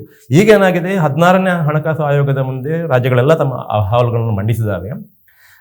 ನೋಡೋಣ 16ನೇ ಹಣಕಾಸು ಆಯೋಗ ಇದನ್ನು ಯಾವ ರೀತಿ ಸರಿಪಡಿಸುತ್ತೆ ಅಂತ ನೋಡೋಣ. ಅರವಿಂದ ಪಣಗಾರಿ ಅವರು ಅದರ ಚೇರ್ಮನ್ ಆಗಿದ್ದಾರೆ. ಮತ್ತೆ ಮುಖ್ಯಮಂತ್ರಿ ಸಿದ್ದರಾಮಯ್ಯ, ಉಪಮುಖ್ಯಮಂತ್ರಿ ಡಿ ಕೆ ಶಿವಕುಮಾರ್ ಮತ್ತೆ GST ಕೌನ್ಸಿಲ್ಗೆ ಹಣಕಾಸು ಸಚಿವರ ಪರವಾಗಿ ಕೃಷ್ಣ ಬೈರೇಗೌಡರು ಹೋಗ್ತಾರೆ. ಇವರು 3 ಜನ ಹೋಗಿ ಅಂದ್ರೆ ಇದಕ್ಕೆ ಹಣಕಾಸು ಸಚಿವರಿಗೆ ಒಂದು ಮನವರಿಕೆ ಮಾಡಿಕೊಡುವಂತ ಪ್ರಯತ್ನ ಮಾಡಿದ್ರು. ಅದು ಸುಮಾರು 2 ಗಂಟೆ ಹೆಚ್ಚು ಕಾಲ ಅವರು ಚರ್ಚೆ ಮಾಡಿದ್ದಾರೆ. ಅಂದ್ರೆ ಹೇಗೆಲ್ಲ ಅನ್ಯಾಯ ಆಗ್ತದೆ ಕರ್ನಾಟಕಕ್ಕೆ, ನೀವು ಸರಿಪಡಿಸಿ ಅಂತ. ಬಟ್ ಆದ್ರೆ ಅದರ ಏನೋ ಪರಿಣಾಮ ನೋಡಿದ್ರೆ ಏನೂ ಆಗಿಲ್ಲ. ಅಲ್ಲಲ್ಲ, ಪರಿಣಾಮ ಗೊತ್ತಾಗಿಲ್ಲ ನಮ್ಗೆ. ಅವರ ವರದಿ ಬಂದಿಲ್ಲ ಇನ್ನು. 16ನೇ ಹಣಕಾಸು ಆಯೋಗದ ವರದಿ ಏನು ಬಂದಿಲ್ಲ. ಮತ್ತೆ GST ಬೇರೆ, ಹಣಕಾಸು ಆಯೋಗದ ವಿಚಾರ ಬೇರೆ. GST ಕೌನ್ಸಿಲ್ ಅಲ್ಲ, ಒಟ್ಟಾರೆಯಾಗಿ ಆಗ್ತಿರುವಂತ ವಿಷಯದ ತೆರಿಗೆ ಹಂಚಿಕೆ ಆಗ್ತಿರುವಂತ ಅನ್ಯಾಯದ ಬಗ್ಗೆ ಮನವರಿಕೆ ಮಾಡಿಕೊಡುವಂತ ಪ್ರಯತ್ನ ಮಾಡಿದ್ದಾರೆ. ಬಟ್ ಅದು ಏನು ಆಗಿಲ್ಲ ಅಂತ ಹೇಳಲಿಕ್ಕೆ, ಈಗ ನೀವು 16ನೇ ಹಣಕಾಸು ಆಯೋಗದ ವಿಚಾರ ಹೇಳಿದ್ರೆ 16ನೇ ಹಣಕಾಸು ಆಯೋಗದ ಶಿಫಾರಸುಗಳು ಇನ್ನಷ್ಟೇ ನಮಗೆ ಗೊತ್ತಾಗಬೇಕಷ್ಟೇ, ಗೊತ್ತಿಲ್ಲ ನಮಗೆ. GST ವಿಚಾರದಲ್ಲಿ ಈಗ ಮುಖ್ಯವಾಗಿ ಇನ್ನೊಂದು ನಾವು ವಿಷಯವನ್ನು ಇಲ್ಲಿ ಪ್ರಸ್ತಾಪಿಸಲೇಬೇಕು. ಅದು ಏನು ಅಂತಂದ್ರೆ, ಕರ್ನಾಟಕ ನಮಗೆ ಅನ್ಯಾಯ ಆಗಿದೆ ತೆರಿಗೆ ಹಂಚಿಕೆಯಲ್ಲಿ ಅಂದ ತಕ್ಷಣ ಈ ಕಡೆಯಿಂದ ಒಂದು ಸಮಜಾಯಿಸಿ ಬರುತ್ತೆ, ಒಂದು ಸಮರ್ಥನೆ ಬರುತ್ತೆ. ಆ ಸಮರ್ಥನೆ ಏನು ಅಂತಂದ್ರೆ, ನೋಡಿ, UPA ಅವಧಿನಲ್ಲಿ ಏನು ಕರ್ನಾಟಕಕ್ಕೆ ಕೇಂದ್ರದಿಂದ ಬಂತು, ಆ 10 ವರ್ಷಗಳ ಅವಧಿನಲ್ಲಿ ಕರ್ನಾಟಕಕ್ಕೆ ಏನು ಬಂತು, ಅದರ 10, 20 ಪಾಲು, 30 ಪಾಲು, 100 ಪಾಲು, 200 ಪಾಲು ಜಾಸ್ತಿ ಬಂದಿದೆ ಈಗ ಅಂತ ಹೇಳ್ತಾರೆ. ಓಕೆ, ಅದನ್ನು ಕೆಲವರೆಲ್ಲ ಬಹಳ ಅಂದ್ರೆ ಜನ ಕೇಳುವಂತ ಕೆಲವು ನಾಯಕರುಗಳು ಕೂಡ ಹೇಳ್ತಾರೆ. ಓಕೆ, ಇವರು ಹೇಳಿದ್ದೆಲ್ಲ ವೇದವಾಕ್ಯ, ಇವರು ಹೇಳಿದನ್ನು ನಾವು ನಂಬಲೇಬೇಕು ಅನ್ನುವಂಥ ಕೆಲವರು ನಮ್ಮಲ್ಲಿದ್ದಾರೆ. ಅವರು ಕೂಡ ಈ ಅಂಶವನ್ನು ಮತ್ತೆ ಮತ್ತೆ ಒತ್ತಿ ಹೇಳ್ತಿದ್ದಾರೆ. ಏನು ಹೇಳ್ತಿದ್ದಾರೆ ಅಂದರೆ, UPA ಅವಧಿಯಲ್ಲಿ ಬಂದದಕ್ಕಿಂತ ಹೆಚ್ಚುವರಿ ಎಷ್ಟೋ ಪಾಲು ಹೆಚ್ಚು ಕಳೆದ 10 ವರ್ಷದಲ್ಲಿ ಬಂದಿದೆ ಅಂತ. ಇದು ಶುದ್ಧಾಂಗ ಸುಳ್ಳು ಮತ್ತು ಮಿಸ್ಲೀಡಿಂಗ್. ಯಾಕೆ ಅಂತಂದರೆ, 2 ವಿಚಾರಗಳನ್ನು ಇಲ್ಲಿ ಗಮನದಲ್ಲಿಟ್ಟುಕೋಬೇಕು. ಯಾಕೆ ಇದು ಸುಳ್ಳು ಅನ್ನೋದಕ್ಕಿಂತ ಮಿಸ್ಲೀಡಿಂಗ್ ಕನ್ನಡದಲ್ಲಿ ಏನು ಹೇಳ್ತೀರಿ, ಇದು ದಾರಿ ತಪ್ಪಿಸುವಂಥ ವಿಚಾರ. ಯಾಕೆ ದಾರಿ ತಪ್ಪಿಸುವಂಥ ವಿಚಾರ? ನೋಡಿ, UPA ಸರ್ಕಾರ ಇದ್ದಿದ್ದು ಯಾವಾಗ? 2004ರಿಂದ 2014 ತನಕ. ಆಗ ಕೇಂದ್ರದ ಬಜೆಟ್ ಏನಿತ್ತು, ಈಗ ಕೇಂದ್ರದ ಬಜೆಟ್ ಏನಿದೆ? ಓಕೆ, ಕೇಂದ್ರದ ಬಜೆಟ್ ಆಗಿದ್ದಕ್ಕಿಂತ 16 ಪಾಲು ಈಗ ಹೆಚ್ಚಾಗಿದೆ. ಆದ ಕಾರಣ ಕರೆಸ್ಪಾಂಡಿಂಗ್ ಆಗಿ ಈಗ ಹೆಚ್ಚು ಬರಲೇಬೇಕು. ಆದ ಕಾರಣ ನೀವು ಹೆಚ್ಚು ಕೊಟ್ರಿ ಅಂತ ಅರ್ಥ ಅಲ್ಲ. ಓಕೆ, ಅದು ಒಂದು. ಎರಡನೇದ್ದು, ಆಗ GST ಇರಲಿಲ್ಲ. ಓಕೆ, ಆಗ GST ರಾಜ್ಯ ಮಟ್ಟದಲ್ಲಿ ಸಂಗ್ರಹ ಆಗ್ತಿತ್ತು. ಆದ ಕಾರಣ ಆಗ ಸಹಜವಾಗಿಯೇ ಕೇಂದ್ರದಿಂದ ರಾಜ್ಯಕ್ಕೆ ಬರುವಂಥ ಒಟ್ಟು ಪ್ರಮಾಣ ಕಡಿಮೆ ಇರುತ್ತೆ. ಒಟ್ಟು ಹಣಕಾಸಿನ ಇದು ವಾಲ್ಯೂಮ್ ಏನಿದೆ ಅದು ಕಡಿಮೆ ಇರುತ್ತೆ. ಈಗ GST ಅನ್ನೋದಕ್ಕೆ ಸೇರಿದ ಕಾರಣ ಅದು ಜಾಸ್ತಿ ಇರುತ್ತೆ. ನೀವು ಈ ಅಂಶಗಳನ್ನು ಪರಿಗಣಿಸದೆ ಆಗ ಕಡಿಮೆ ಆಗಿದೆ ಈಗ ಜಾಸ್ತಿ ಅಂತ ಎಬ್ಸಲ್ಯೂಟ್ ನಂಬರಲ್ಲಿ ಹೇಗೆ ಹೇಳ್ತೀರಿ? ಇದನ್ನು ಆದರೂ ಕೂಡ ಮಾಧ್ಯಮದವರು ಪ್ರಶ್ನಿಸಬೇಕಲ್ಲ. ನನಗೆ ಬೇಸರ ಆಗೋದು ಇಲ್ಲಿ. ಅದೇ ಸರ್, ಈಗ ನಾಳೆ ಕಾವೇರಿ ವಿಷಯಕ್ಕೆ ಸಂಬಂಧಪಟ್ಟಂಗೆ ಅಥವಾ ಇನ್ನೊಂದು ಯಾವುದೋ ಈ ಮಹಾರಾಷ್ಟ್ರ ಮತ್ತು ಕರ್ನಾಟಕ ಗಡಿ ವಿವಾದಕ್ಕೆ ಸಂಬಂಧಪಟ್ಟಂಗೆ ಏನೋ ಆದಾಗ ಮಾಧ್ಯಮಗಳು, ಇಲ್ಲಿನ ಮಾಧ್ಯಮಗಳು ಕರ್ನಾಟಕದ ಪರನೇ ನಿಲುವನ್ನು ತೆಗೆದುಕೊಳ್ಬೇಕು. ಆಯ್ತಾ? ಓಕೆ, ತುಂಬಾ ದೊಡ್ಡ ಮಟ್ಟದ ವ್ಯತ್ಯಾಸಗಳೇನೋ ಆಗ್ತಿದ್ದಾಗ ಆಗ ನೀವು ಫ್ಯಾಕ್ಟ್ ಅನ್ನೋದ್ರ ಪರವಾಗಿ ಇರಲಿ. ಓಕೆ, ಅದರ್ವೈಸ್ ಈ ನಾಡಿನ ಈ ನೆಲದ ಪರವಾಗಿ ಇರಬೇಕಾಗತ್ತೆ. ಸೊ ಕರ್ನಾಟಕಕ್ಕೆ ತೆರಿಗೆ ಹಂಚಿಕೆ ವಿಷಯದಲ್ಲಿ ಅಥವಾ ಅನುದಾನ ಹಂಚಿಕೆ ವಿಷಯದಲ್ಲಿ ಆಗ್ತಿರುವ ಅನ್ಯಾಯದ ಬಗ್ಗೆ ಕೂಡ ಇಲ್ಲಿ ಸ್ಥಳೀಯ ಮಾಧ್ಯಮ ಅಥವಾ ಪ್ರಾದೇಶಿಕ ಮಾಧ್ಯಮ ಕರ್ನಾಟಕದ ಪರವಾಗಿ ಇರಬೇಕು. ಅದು ನೀವು ಹೇಳ್ದಂಗೆ ಅದು ಇಲ್ಲ ಎಲ್ಲೂ ಕೂಡ. ಅಲ್ಲ, ನಾನು ಅದನ್ನ ಆ ರೀತಿ ಹೇಳಿದ್ದಲ್ಲ. ನಾನು ಹೇಳಿದ್ದೇನು ಅಂತಂದ್ರೆ, ಅಲ್ಲ, ನೀವು ಹೇಳಿದ್ದನ್ನು ಒಪ್ಪಿಕೊಳ್ತೇನೆ. ಬಟ್ ನಾನು ಹೇಳಿದ್ದು ಇನ್ನೂ ಸ್ವಲ್ಪ ಹೆಚ್ಚು ಸೂಕ್ಷ್ಮವಾಗಿದೆ. ಏನು ಅಂತಂದ್ರೆ, ಈಗ ನೀವು ಕರ್ನಾಟಕದ ಪರವಾಗಿ ನಿಲ್ಲಬೇಕಾಗಿಲ್ಲ, ನೀವು ಸತ್ಯಾಂಶಗಳ ಪರವಾಗಿ ನಿಲ್ಲಿ. ಓಕೆ, ನೀವು ಫ್ಯಾಕ್ಟ್ಸ್ಗಳ ಪರವಾಗಿ ನಿಲ್ಲಿ. ನೀವು ಫ್ಯಾಕ್ಟ್ಸ್ ಪರವಾಗಿ ನಿಂತಾಗ ನೀವು ಕರ್ನಾಟಕದ ಪರವಾಗಿ ನಿಂತಾಗೆ ಆಗುತ್ತೆ ಅಂತ ನಾನು ಹೇಳ್ತೇವೆ. ಇಲ್ಲಿ ಫ್ಯಾಕ್ಟ್ಸ್ ಆರ್ ಅನ್ಡಿನಯಬಲ್. ನೀವು ಅದು ಪ್ರಶ್ನಾತೀತ. ಇಲ್ಲಿ ಕಡಿಮೆ ಆಗಿದೆ ಅಂದರೆ ಆಗಿದೆ, ಅನ್ಯಾಯ ಆಗಿದೆ ಅಂದರೆ ಆಗಿದೆ. ನೀವು ಹೊರನೋಟಕ್ಕೆ ಜಾಸ್ತಿ ಕೊಟ್ಟಿದ್ದಾರೆ ಅಂತ ಹೇಳಿಬಿಟ್ಟು ಒಳಗೊಳಗೆ ಕಡಿಮೆ ಮಾಡ್ತಾ ಇದ್ದೀರಾ. ಇವೆಲ್ಲವೂ ಕೂಡ ಅಲ್ಲಿ ಅಂಕಿಅಂಶಗಳಲ್ಲಿ ಕಾಣಿಸುತ್ತೆ. ಇದನ್ನು ನೀವು ಯಾಕೆ ಗಣನೆಗೆ ತೆಗೆದುಕೊಳ್ತಿಲ್ಲ ಅನ್ನೋದು ಒಂದು. ಮತ್ತೆ UPA ಕಾಲದಲ್ಲಿ ಕಡಿಮೆ ಆಗಿದೆ ಈಗ ಜಾಸ್ತಿ ಆಗಿದೆ ಅಂದರೆ, ಹೌದಪ್ಪ, UPA ಕಾಲದಲ್ಲಿದ್ದ ಬಜೆಟ್ನ ಸಹಿಸೇನು, ಈಗದ ಬಜೆಟ್ನ ಸಹಿಸೇನು, ಮತ್ತೆ ತೆರಿಗೆ ಪದ್ಧತಿ, ಹೌದು, ತೆರಿಗೆ ಪದ್ಧತಿ, ಇದನ್ನೆಲ್ಲ ಗಮನಕ್ಕೆ ತೆಗೆದುಕೊಳ್ಳದೆ ನೀವು ಆಗ ಕಡಿಮೆ ಇತ್ತು ಈಗ ಜಾಸ್ತಿ ಇದೆ ಅಂತ ಹೇಳಿದ್ರೆ ನಾವು ಹೇಗೆ ನಂಬೋದು? ಒಂದು. ಇನ್ನೊಂದು, ನಾನು ಕನ್ನಡ ಮಾಧ್ಯಮಗಳನ್ನು, ಕನ್ನಡ ನ್ಯೂಸ್ ಚಾನೆಲ್ಗಳನ್ನು ನಾನು ನೋಡೋದಿಲ್ಲ. ಬಟ್ ನೋಡಿದವರು ಯಾರೋ ನನಗೊಂದು ವಿಚಾರ ಹೇಳಿದರು. ಏನು ಅಂತಂದರೆ, ಒಬ್ಬರು ಆ್ಯಂಕರ್ ಆರ್ಗ್ಯೂ ಮಾಡಿದ್ರಂತೆ ಅಲ್ಲಿ. ನೋಡಿ, ಇದು ಕರ್ನಾಟಕ ಹೇಳೋದು ಸರಿಯಿಲ್ಲ. ಯಾಕಂತಂದರೆ, ಈಗ ಬೆಂಗಳೂರಿನಿಂದ ಅತ್ಯಂತ ಹೆಚ್ಚು ತೆರಿಗೆ ಸಂಗ್ರಹ ಆಗುತ್ತೆ. ಹಾಗಂತ ನಾವು ಹಿಂದುಳಿದಂಥ ಬೀದರ್ಗೆ, ಗುಲ್ಬರ್ಗೆ ಕೊಡೋದು ಬೇಡವಾ? ಕೊಟ್ಟಾಗ ನಾವು ಅದನ್ನು ಪ್ರಶ್ನಿಸಲಿಕ್ಕೆ ಆಗುತ್ತಾ? ಅದಕ್ಕಿಂತಲೂ ಮುಖ್ಯವಾಗಿ ಇನ್ನೊಂದು ವಿಚಾರ ಹೇಳಿದ್ರಂತೆ ಅವರು. ಬೆಂಗಳೂರಿನಲ್ಲಿ ಸದಾಶಿವನಗರದಿಂದ ಹೆಚ್ಚು ತೆರಿಗೆ ಸಂಗ್ರಹ ಆಗುತ್ತೆ, ಅದನ್ನು ಶಿವಾಜಿನಗರಕ್ಕೆ ಕೊಡೋದು ಬೇಡ, ಹಿಂದುಳಿದ ಶಿವಾಜಿನಗರಕ್ಕೆ ಕೊಡೋದು ಬೇಡ ಅಂತ ಹೇಳಿಕ್ಕೆ ಆಗುತ್ತಾ ನಾವು ಅಂತ ನೋಡಿ. ಇಲ್ಲಿ ಅದು ಶಿವಾಜಿನಗರ ಅಂತ ಹೇಳೋದ್ರಲ್ಲೂ ಒಂದು ಉದ್ದೇಶ ಇದೆ. ಅದೊಂದು ಫ್ಯಾಕ್ಚುಯಲ್ ತಪ್ಪು ಇದೆ. ಫ್ಯಾಕ್ಚುಯಲ್ ಎರರ್ ಏನು ಅಂತಂದ್ರೆ ಸದಾಶಿವನಗರಕ್ಕಿಂತ ಜಾಸ್ತಿ ತೆರಿಗೆ ಸಂಗ್ರಹ ಆಗೋದು ಶಿವಾಜಿನಗರದಲ್ಲಿ, ಸದಾಶಿವನಗರದಲ್ಲ. ಸದಾಶಿವನಗರದಲ್ಲಿ ಆಶಾರಾಮಿ ಬಂಗಲೆಗಳಿದ್ದಾವೆ ಅಷ್ಟೇ. ಇಲ್ಲಿ ಕಷ್ಟಪಡುವವರು ದಿನನಿತ್ಯ ವ್ಯವಹಾರ ಮಾಡುವವರು ಇರೋದು ಶಿವಾಜಿನಗರದಲ್ಲಿ. ಅದಲ್ಲ, ಅದು ವಿಚಾರ ಬಿಟ್ಬಿಡೋಣ. ಈಗ ಯಾರೂ ಕೂಡ ಉತ್ತರದ ರಾಜ್ಯಗಳಿಗೆ ಜಾಸ್ತಿ ಕೊಡಬೇಡಿ ಅಂತ ಹೇಳ್ತಾ ಇಲ್ಲ. ಓಕೆ, ಉತ್ತರದ ರಾಜ್ಯಗಳಿಗೆ, ಹಿಂದುಳಿದ ರಾಜ್ಯಗಳಿಗೆ ಹೆಚ್ಚು ಕೊಡಬೇಡಿ ಅಂತ ಯಾರು ಹೇಳ್ತಾ ಇಲ್ಲ. ಓಕೆ, ಅದು ಕಾಲಾನುಕ್ರಮವಾಗಿ ಹಿಂದಿನಿಂದಲೂ ಕೂಡ ಮೊದಲನೇ ಹಣಕಾಸು ಆಯೋಗದ ಶಿಫಾರಸ್ಸಿನಿಂದ ಕೂಡ ಅದು ಮಾಧ್ಯಮಗಳಿಗೆ ಈ ಕರ್ನಾಟಕ ಆಗ್ತಿರೋ ಅನ್ಯಾಯನ ಸಮರ್ಥಿಸ್ಕೊಳ್ಳಕ್ಕೆ ಈ ತರದ ನ್ಯಾಯ, ಸಾಮಾಜಿಕ ನ್ಯಾಯ ಅಥವಾ ನೈಸರ್ಗಿಕ ನ್ಯಾಯ ನೆನಪಾಗುತ್ತೆ. ಹೌದು, ಅಲ್ಲ, ಈಗ ಒಟ್ಟು ಈ ಪದ್ಧತಿ ಇರುವುದೇ ಈ ಹಣಕಾಸು ಆಯೋಗವನ್ನು ನೇಮಿಸಿಬಿಟ್ಟು ಈ ರೀತಿ ನಿಗದಿಪಡಿಸುವಂತ ಒಂದು ವಿಧಾನವನ್ನು ಸಂವಿಧಾನ ಅಳವಡಿಸಿಕೊಂಡಿದ್ದೆ. ಕೆಲವು ರಾಜ್ಯಗಳು ಶ್ರೀಮಂತವಾಗಿರ್ತವೆ, ಕೆಲವು ರಾಜ್ಯಗಳು ಬಡ ರಾಜ್ಯಗಳಾಗಿರ್ತವೆ, ಹಿಂದುಳಿದಿರ್ತವೆ. ಇಲ್ಲಿ ಸಂಗ್ರಹವಾದಂತಹ ಸಂಪನ್ಮೂಲಗಳು ಸ್ವಲ್ಪ ಮಟ್ಟಿಗೆ ಅಲ್ಲಿ ಹೋಗಬೇಕು ಅನ್ನೋ ಕಾರಣಕ್ಕೋಸ್ಕರನೇ ಈ ವಿಧಾನವನ್ನು ನಾವು ಸಂವಿಧಾನಿಕವಾಗಿ ಒಪ್ಪಿಕೊಂಡಿದ್ವು. ಆದ ಕಾರಣ ಅದನ್ನು ಯಾರೂ ಪ್ರಶ್ನಿಸ್ತಾ ಇಲ್ಲ.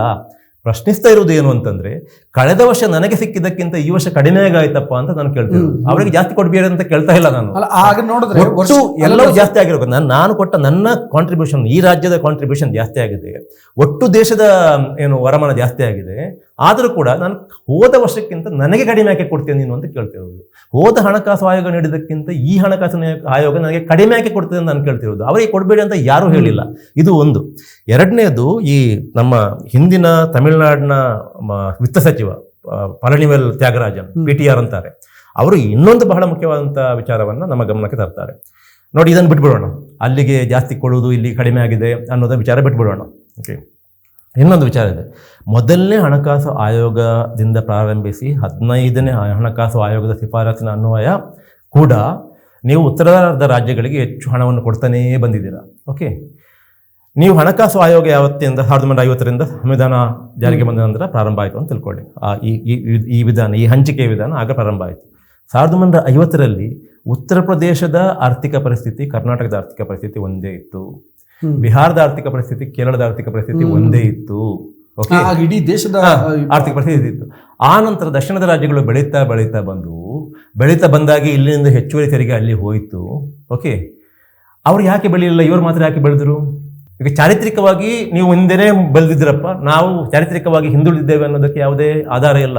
ಅಂಕಿಅಂಶಗಳು ಏನು ಹೇಳ್ತೇವೆ ಅಂತಂದರೆ, ಈ ದೇಶ ಸಂವಿಧಾನವನ್ನು ಒಪ್ಪಿಕೊಂಡಾಗ ಉತ್ತರದ ರಾಜ್ಯಗಳು ಮತ್ತು ದಕ್ಷಿಣದ ರಾಜ್ಯಗಳು ಅಭಿವೃದ್ಧಿಯ ಹಾದಿಯಲ್ಲಿ ಒಂದೇ ಸರಳ ರೇಖೆಯಲ್ಲಿದ್ದು. ಓಕೆ, ಇವತ್ತು 75 ವರ್ಷಗಳ ಕಾಲ ಇಲ್ಲಿಂದ ಹೆಚ್ಚುವರಿಯಾಗಿ ಹಣಕಾಸು ಸಂಪನ್ಮೂಲಗಳು ಅಲ್ಲಿ ಹೋದ ನಂತರನೂ ಕೂಡ ನೀವು ಯಾಕೆ ಮುಂದುವರಿಯದಿದ್ರೆ ಅದು ನಮ್ಮ ತಪ್ಪ ಅಂತ ಇನ್ನೊಂದು ಪ್ರಶ್ನೆ ಕೇಳಿದ್ದಾರೆ. ಯಾಕಂತಂದ್ರೆ ಅಲ್ಲಿಂದ ಹೇಗೂ ದುಡ್ಡು ಬರುತ್ತಲ್ಲ ಅನ್ನೋ ಕಾರಣಕ್ಕೋಸ್ಕರ ಅವರಿಗೊಂದು ಕಾಂಪ್ಲೆಸೆನ್ಸಿ ಇದೆ. ಈ ಕಾಂಪ್ಲೆಸೆನ್ಸಿಯನ್ನು ನಾವು ಪ್ರಶ್ನಿಸಬೇಡವಾ? ಇದನ್ನೇ ಯಾಕೆ ಕನ್ನಡ ಮಾಧ್ಯಮಗಳು ಹೇಳ್ತಾ ಇಲ್ಲ?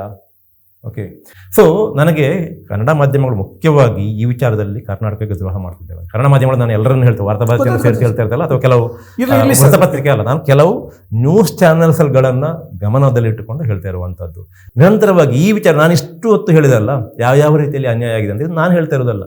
ಇದನ್ನು ಸಿದ್ದರಾಮಯ್ಯ ಅವರು ನನಗಿಂತ ಹೆಚ್ಚು ಸೊಗಸಾಗಿ ಅಂಕಿಅಂಶಗಳ ಮೂಲಕ ಹೇಳ್ತಾರೆ. ಕೃಷ್ಣ ಬೈರೇಗೌಡ ಅವರು ಇದನ್ನು ರಾಜ್ಯದ ಬೇರೆ ಬೇರೆ ರಾಜ್ಯಗಳ ಕಡೆಗಳಲ್ಲಿ ಹೋಗಿಬಿಟ್ಟು PPT ಹಾಕಿಬಿಟ್ಟು ವಿವರಿಸಿದ್ದಾರೆ. ಓಕೆ, ಸೊ ನೀವು ಆಗ ಹೇಳಿದ್ರೆ ಸಿದ್ದರಾಮಯ್ಯವರು ಮಾತ್ರ ಹೇಳ್ತಾ ಇರೋದು ಅಂತ. ಸಿದ್ದರಾಮಯ್ಯವರು ಮಾತ್ರ ಅಲ್ಲ, ಈಗ ಮೊನ್ನೆ ವಿಷಯದಲ್ಲಿ ಸಿದ್ದರಾಮಯ್ಯವರು ಹೇಳಿದ್ದಾರೆ, DK ಶಿವಕುಮಾರ್ ಹೇಳಿದ್ದಾರೆ, ಮತ್ತೆ DK ಸುರೇಶ್ ಅವರು ಒಂದು ಹಂತದಲ್ಲಿ ಒಂದು ಮಾತು ಹೇಳಿದ್ದಾರೆ. ಅದನ್ನು ಬಹಳ ಅಪಾರ್ಥ ಮಾಡಲಾಗಿದೆ. ಅವರು ಪ್ರಾಮಾಣಿಕವಾಗಿ ಏನು ಹೇಳಿದ್ದು ಅಂತಂದ್ರೆ, ಈಗ ನಾವು ಈಗ ಮಾತಾಡೋತ್ತಿಗೆ ನಾವು ಬಹಳ ಈ ಸರ್ಕಾರದ ಪರವಾಗಿ ಮಾತಾಡ್ತಿದ್ದೇವೆ ಅಂತ ಅನಿಸಬಹುದು. ಇದರ ದುರಂತ ಇಲ್ಲಿ ಇರುವುದು ಇಲ್ಲ. ನಾವೀಗ ಸತ್ಯಾಂಶದ ಪರವಾಗಿ ಮಾತಾಡಿದ್ರೆ ಯಾವುದೋ ಒಂದು ಪಕ್ಷದ ಪರವಾಗಿದ್ದೇವೆ, ಯಾವುದೋ ಒಂದು ಸರ್ಕಾರದ ಪರವಾಗಿದ್ದೇವೆ ಅಂತ ಇಲ್ಲ. ನಾವು ಕರ್ನಾಟಕದ ಪರವಾಗಿರುವಂಥದ್ದು, ನಾವು ಸಂವಿಧಾನದ ಪರವಾಗಿರುವಂಥದ್ದು, ಮತ್ತೆ ಫ್ಯಾಕ್ಟ್ಸ್ ಪರವಾಗಿರುವಂಥದ್ದು. ನಾನು ಹೇಳಿದ್ರಲ್ಲಿ ಏನಾದರೂ ಈಗ ಸತ್ಯಾಂಶ ಇಲ್ಲ ಅಂತಂದ್ರೆ ನೀವು ನನ್ನ ಹತ್ರ ವಾದಕ್ಕೆ ಬನ್ನಿ, ನಾನು ವಾದಕ್ಕೆ ರೆಡಿ ಇದ್ದೇನೆ. ಅವತ್ತು DK ಸುರೇಶ್ ಅವರು ಏನು ಹೇಳಿದ್ದು ಅಂತಂದ್ರೆ, ಈ ರೀತಿಯ ಒಂದು ತಾರತಮ್ಯ ಮುಂದುವರಿದರೆ ಒಂದು ವೇಳೆ ರಾಜ್ಯಗಳು ನಾವು ಬೇರೆ ಹೋಗ್ತೇವೆ ಅಂತ ಹೇಳಿದ್ರೆ ಏನಪ್ಪ ಗತಿ ಅನ್ನೋ ಅರ್ಥದಲ್ಲಿ ಹೇಳಿದ್ದವರು. ಅವರೇನು ಬೇರೆ ಯಾವ ಅರ್ಥದಲ್ಲಿ ಹೇಳಿಲ್ಲ. ಮತ್ತು ಅದು ಬಹಳ ಸತ್ಯ ಕೂಡ. ಈಗ ಈ ರೀತಿಯ ತಾರತಮ್ಯದ ಪರಂಪರೆ ಮುಂದುವರಿದರೆ ರಾಜ್ಯಗಳಲ್ಲಿ ಒಂದು ರೀತಿಯ ಅಸಹನೆ, ಒಂದು ರೀತಿಯ ಅತೃಪ್ತಿ ಉಂಟಾದ್ರೆ ಒಂದಿನ ಹಾಗಾಗಿ ಸಾಧ್ಯತೆಗಳು. ಕೊನೆಗೂ ನಾವು ಏನಪ್ಪ, ಎಲ್ಲರ ಉದ್ದೇಶ ಏನು, ಈ ದೇಶವನ್ನು ಒಂದಾಗೊಳಿಸ್ಕೋಬೇಕು, ಈ ದೇಶದ ಏಕತೆಯನ್ನು ಉಳಿಸ್ಕೋಬೇಕು, ಈ ದೇಶದ ಸಮಗ್ರತೆಯನ್ನು ಉಳಿಸ್ಕೋಬೇಕು ಅನ್ನೋದೇ ತಾನೇ ಎಲ್ಲರಿಗೂ ಕೂಡ ಗುರಿ ಇರುವಂಥದ್ದು, ಎಲ್ಲರಿಗೂ ಕೂಡ ಉದ್ದೇಶ ಇರುವಂಥದ್ದು. ನೀವು ಈ ರಾಜ್ಯಗಳಿಗೆ ಅನ್ಯಾಯ ಆಯ್ತು ಅನ್ನುವಂಥ ಭಾವನೆ ದಟ್ಟವಾಗಿ ಹೋದಾಗ ಏನಾಗುತ್ತೆ, ಆಗ್ತಾ ಹೋದಾಗ ಏನಾಗುತ್ತೆ ಅಂತಂದ್ರೆ, ನಾವು ಯಾಕಪ್ಪ ಈ ದೇಶದ ಒಕ್ಕೂಟ ವ್ಯವಸ್ಥೆಯಲ್ಲಿ ಇರಬೇಕು ಅನ್ನುವಂಥ ಒಂದು ಪ್ರಶ್ನೆ ಬರ್ಬೋದು. ಅದು ಬರಬಾರ್ದು ಅಂತ ಎಲ್ಲರ ಉದ್ದೇಶ ಇರೋದು, ಮತ್ತೇನಿಲ್ಲ ಇಲ್ಲಿ.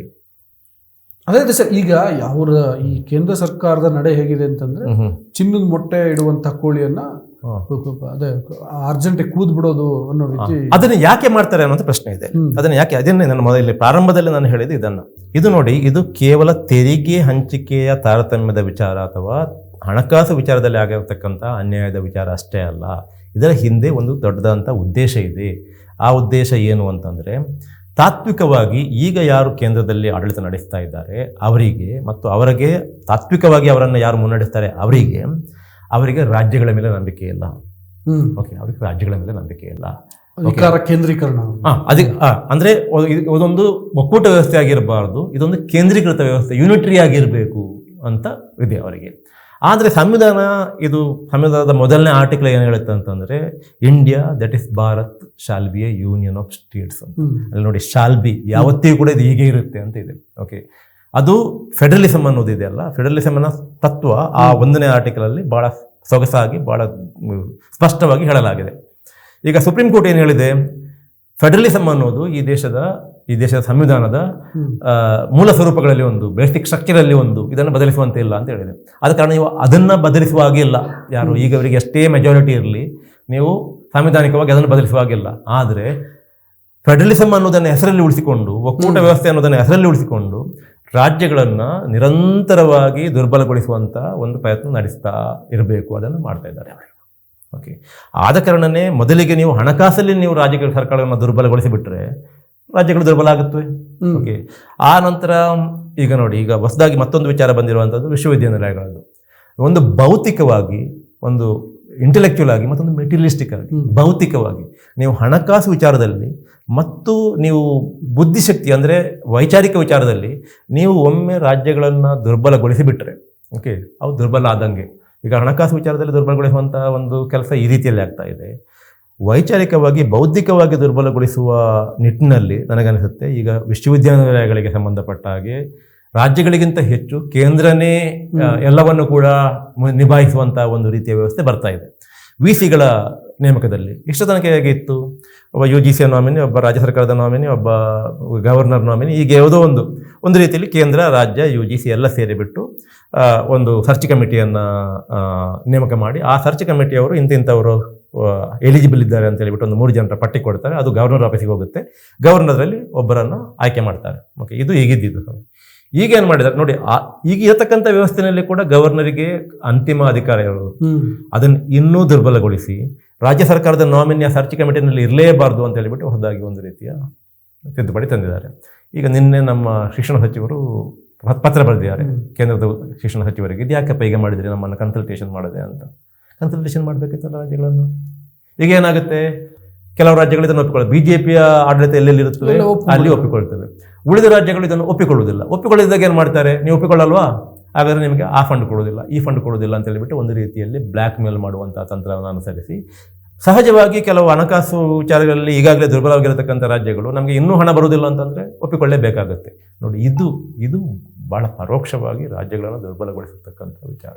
ಇದೇ ರೀತಿಯಲ್ಲಿ ಹಿಂದಿ ದಿನಾಚರಣೆಯನ್ನು ನೀವು ಯಾಕೆ ಮಾಡಬೇಕು? ಇತ್ತೀಚೆಗೆ ನನ್ನ ಸೆಂಟ್ರಲ್ ಯೂನಿವರ್ಸಿಟಿ ಅಥವಾ IIMಗೆ ಸಂಬಂಧಪಟ್ಟ, ಬೆಂಗಳೂರಲ್ಲ, ಈ ದೇಶದ ಯಾವುದೋ ಒಂದು IIMಗೆ ಸಂಬಂಧಪಟ್ಟ ಒಬ್ಬರನ್ನು ನಾನು ಮೀಟ್ ಆದೆ. ಅವರು ಹೇಳ್ತಾರೆ, ಇತ್ತೀಚೆಗೆ ನಮಗೊಂದು ಸರ್ಕ್ಯುಲರ್ ಬಂದಿದೆ.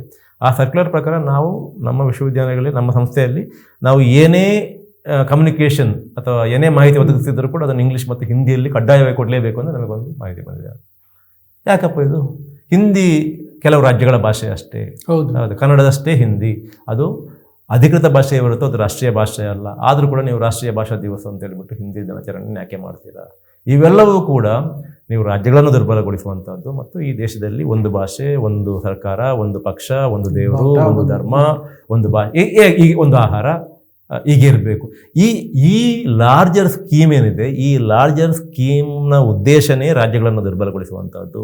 ಆ ರಾಜ್ಯಗಳನ್ನು ದುರ್ಬಲಗೊಳಿಸುವಂಥ ಹಾದಿನಲ್ಲಿ ಈ ತೆರಿಗೆ ಪಾಲಿನಲ್ಲಿ ಆಗುತ್ತಿರತಕ್ಕಂಥ ಅನ್ಯಾಯ ಏನಿದೆ ಅದು ಒಂದು ಅಂಶ ಅಂತ ಅನಿಸುತ್ತೆ. ಬಟ್ ಅದು ಏನು ಈಗ ಆ ಥರದ ಆ ಸ್ವರೂಪ ನಮಗೆ ಕಾಣಿಸ್ತಾ ಇರದೇ ಇರ್ಬೋದು. ಬಟ್ ಒಂದು ಸಂಘರ್ಷಕ್ಕೆ ಏನು ಮುನ್ನುಡಿ ಬರ್ದಂಗೆ ಅಲ್ವಾ ಇದು? ಹೌದು. ಈಗ ಆಕ್ಚುಲಿ DK ಸುರೇಶ್ ಅಂತ ಅವರು ಎಚ್ಚರಿಸಿದ್ರೆ ಅದನ್ನೇ ನನ್ನ ಪ್ರಕಾರ. ಓಕೆ, ಇದೊಂದು ಸಂಘರ್ಷಕ್ಕೆ ಹಾದಿ ಆಗಬಾರ್ದು. ಈ ದೇಶದಲ್ಲಿ ರಾಜ್ಯಗಳು ಮತ್ತು ಕೇಂದ್ರ ಸರ್ಕಾರ ಅಂದರೆ ಏನು? ಕೇಂದ್ರ ಸರ್ಕಾರ ಅಂತಂದರೆ ಎಲ್ಲ ರಾಜ್ಯಗಳು ಸೇರಿ ನಡೆಸುವಂಥ ಒಂದು ವ್ಯವಸ್ಥೆ ಅದು. ಓಕೆ, ಸೊ ರಾಜ್ಯಗಳು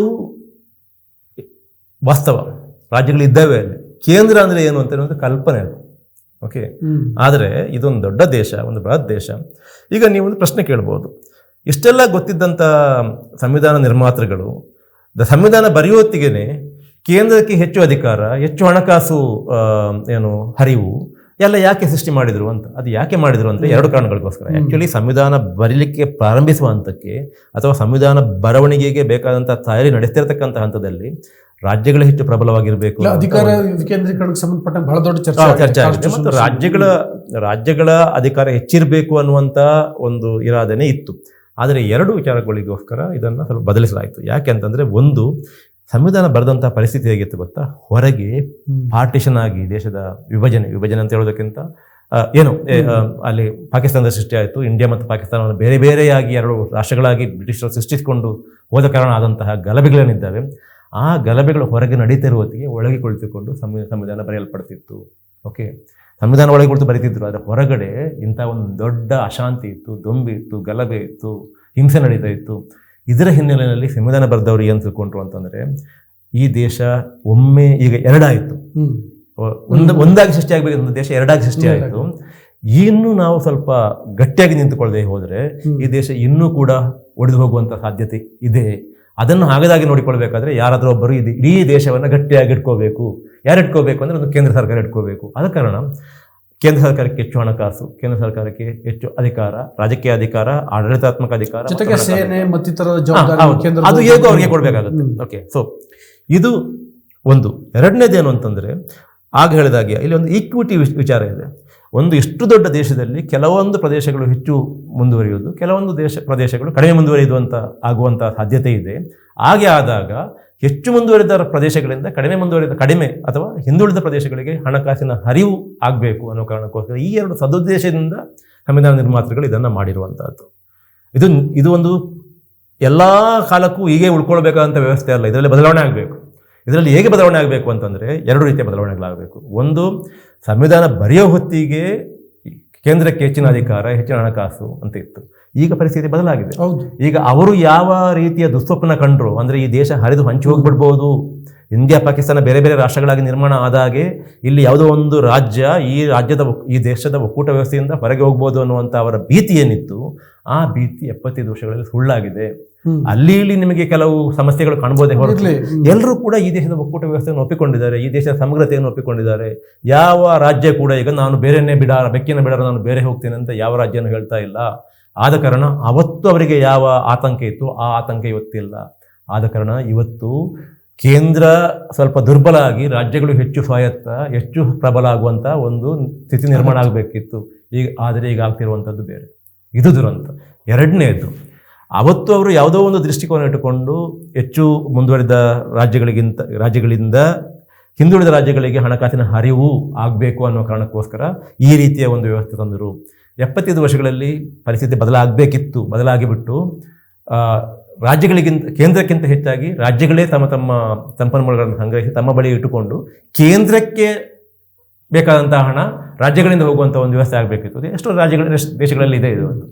ಎಷ್ಟೋ ದೇಶಗಳಲ್ಲಿ ರಾಜ್ಯಗಳೇ ಎಲ್ಲ ಸಂಪನ್ಮೂಲಗಳನ್ನು ಸಂಗ್ರಹಿಸ್ತವೆ, ಕೇಂದ್ರಕ್ಕೆ ಬೇಕಾದಷ್ಟು ಕೊಡ್ತವೆ.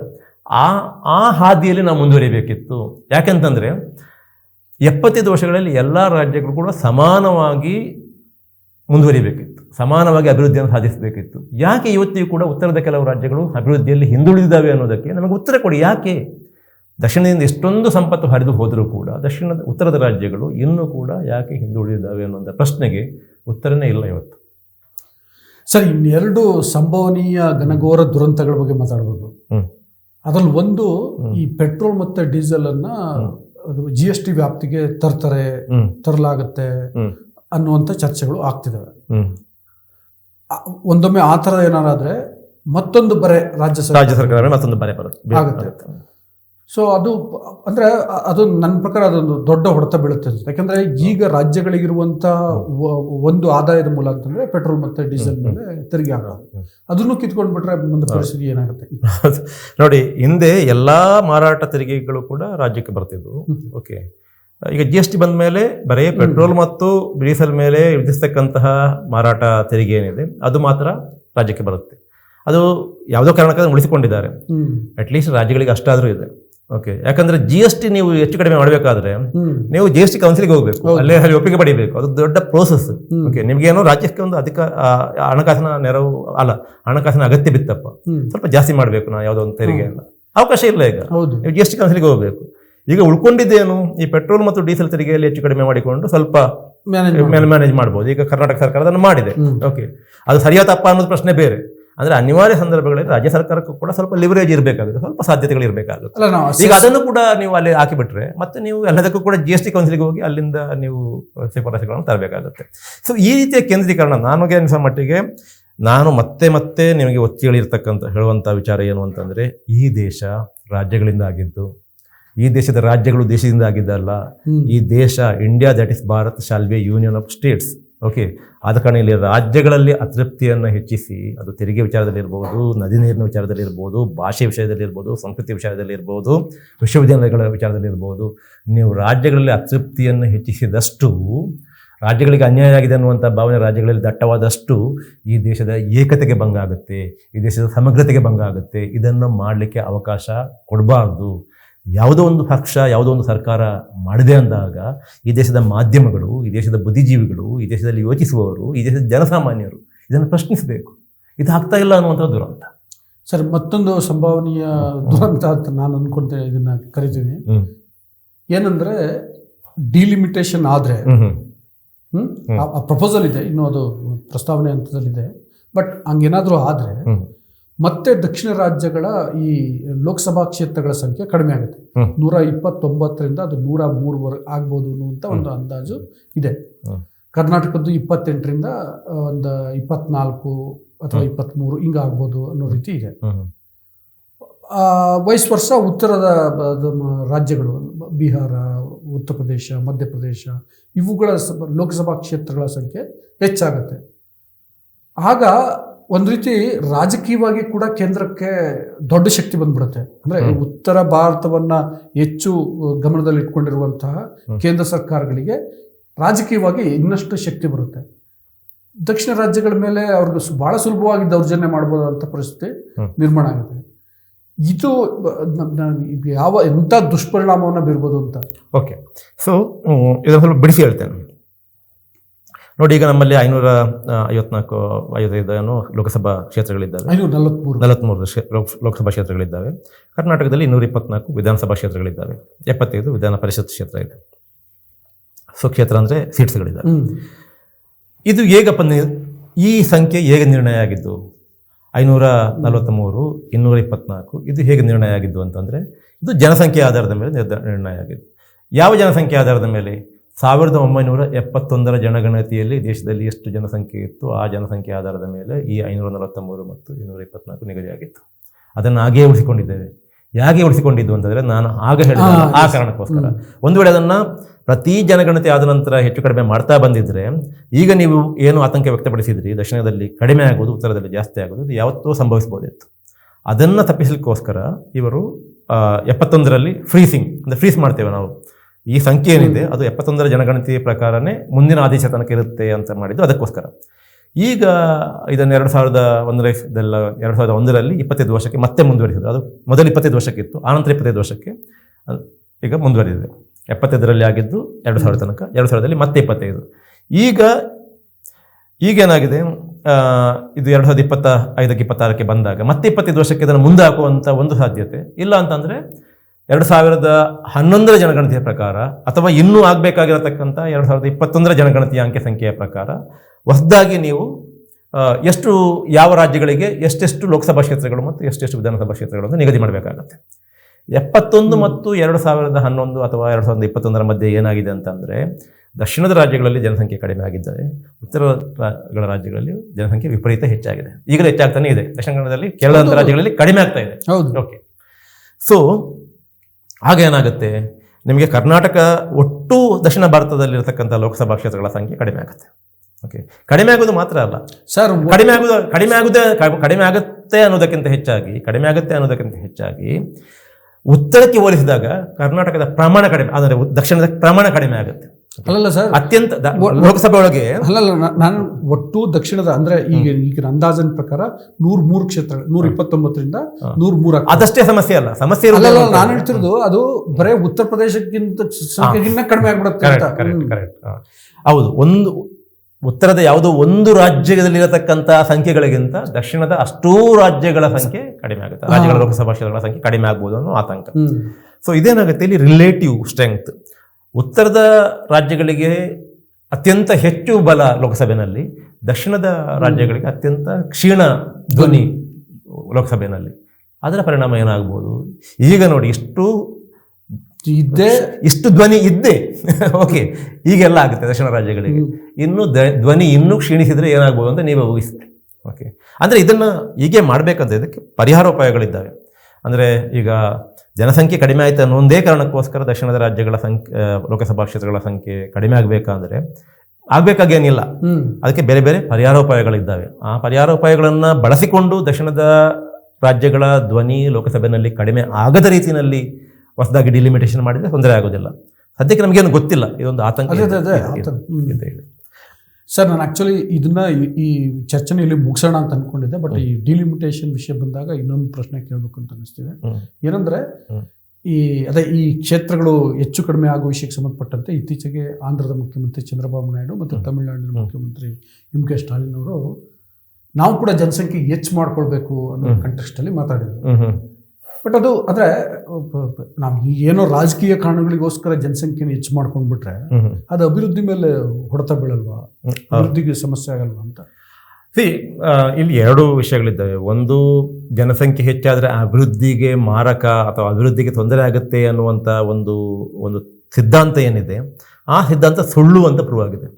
70ರ ದಶಕದಲ್ಲಿ 60ರ ದಶಕದಲ್ಲಿ ಅರ್ಥಶಾಸ್ತ್ರ ಏನು ಹೇಳ್ತಿತ್ತು ಅಂತಂದರೆ, ಆರ್ಥಿಕ ಹಿಂದುಳಿದಿರುವಿಕೆಗೆ ಜನಸಂಖ್ಯೆಯ ಸ್ಫೋಟನೆ ಮುಖ್ಯ ಕಾರಣ ಅಂತ. ಹೌದು, ಆ ಕಾರಣಕ್ಕೋಸ್ಕರನೇ ಜನಸಂಖ್ಯೆ ಕಡಿಮೆ ಮಾಡಲಿಕ್ಕೆ ಹೊರಟಿದ್ದು ಆ ಕಾರಣಕ್ಕೋಸ್ಕರನೇ. ಈಗ ಪ್ರಪಂಚದಾದ್ಯಂತ ಅರ್ಥಶಾಸ್ತ್ರ ಏನು ಹೇಳುತ್ತೆ ಅಂತಂದರೆ ಅದು ಸುಳ್ಳು ಅಂತ.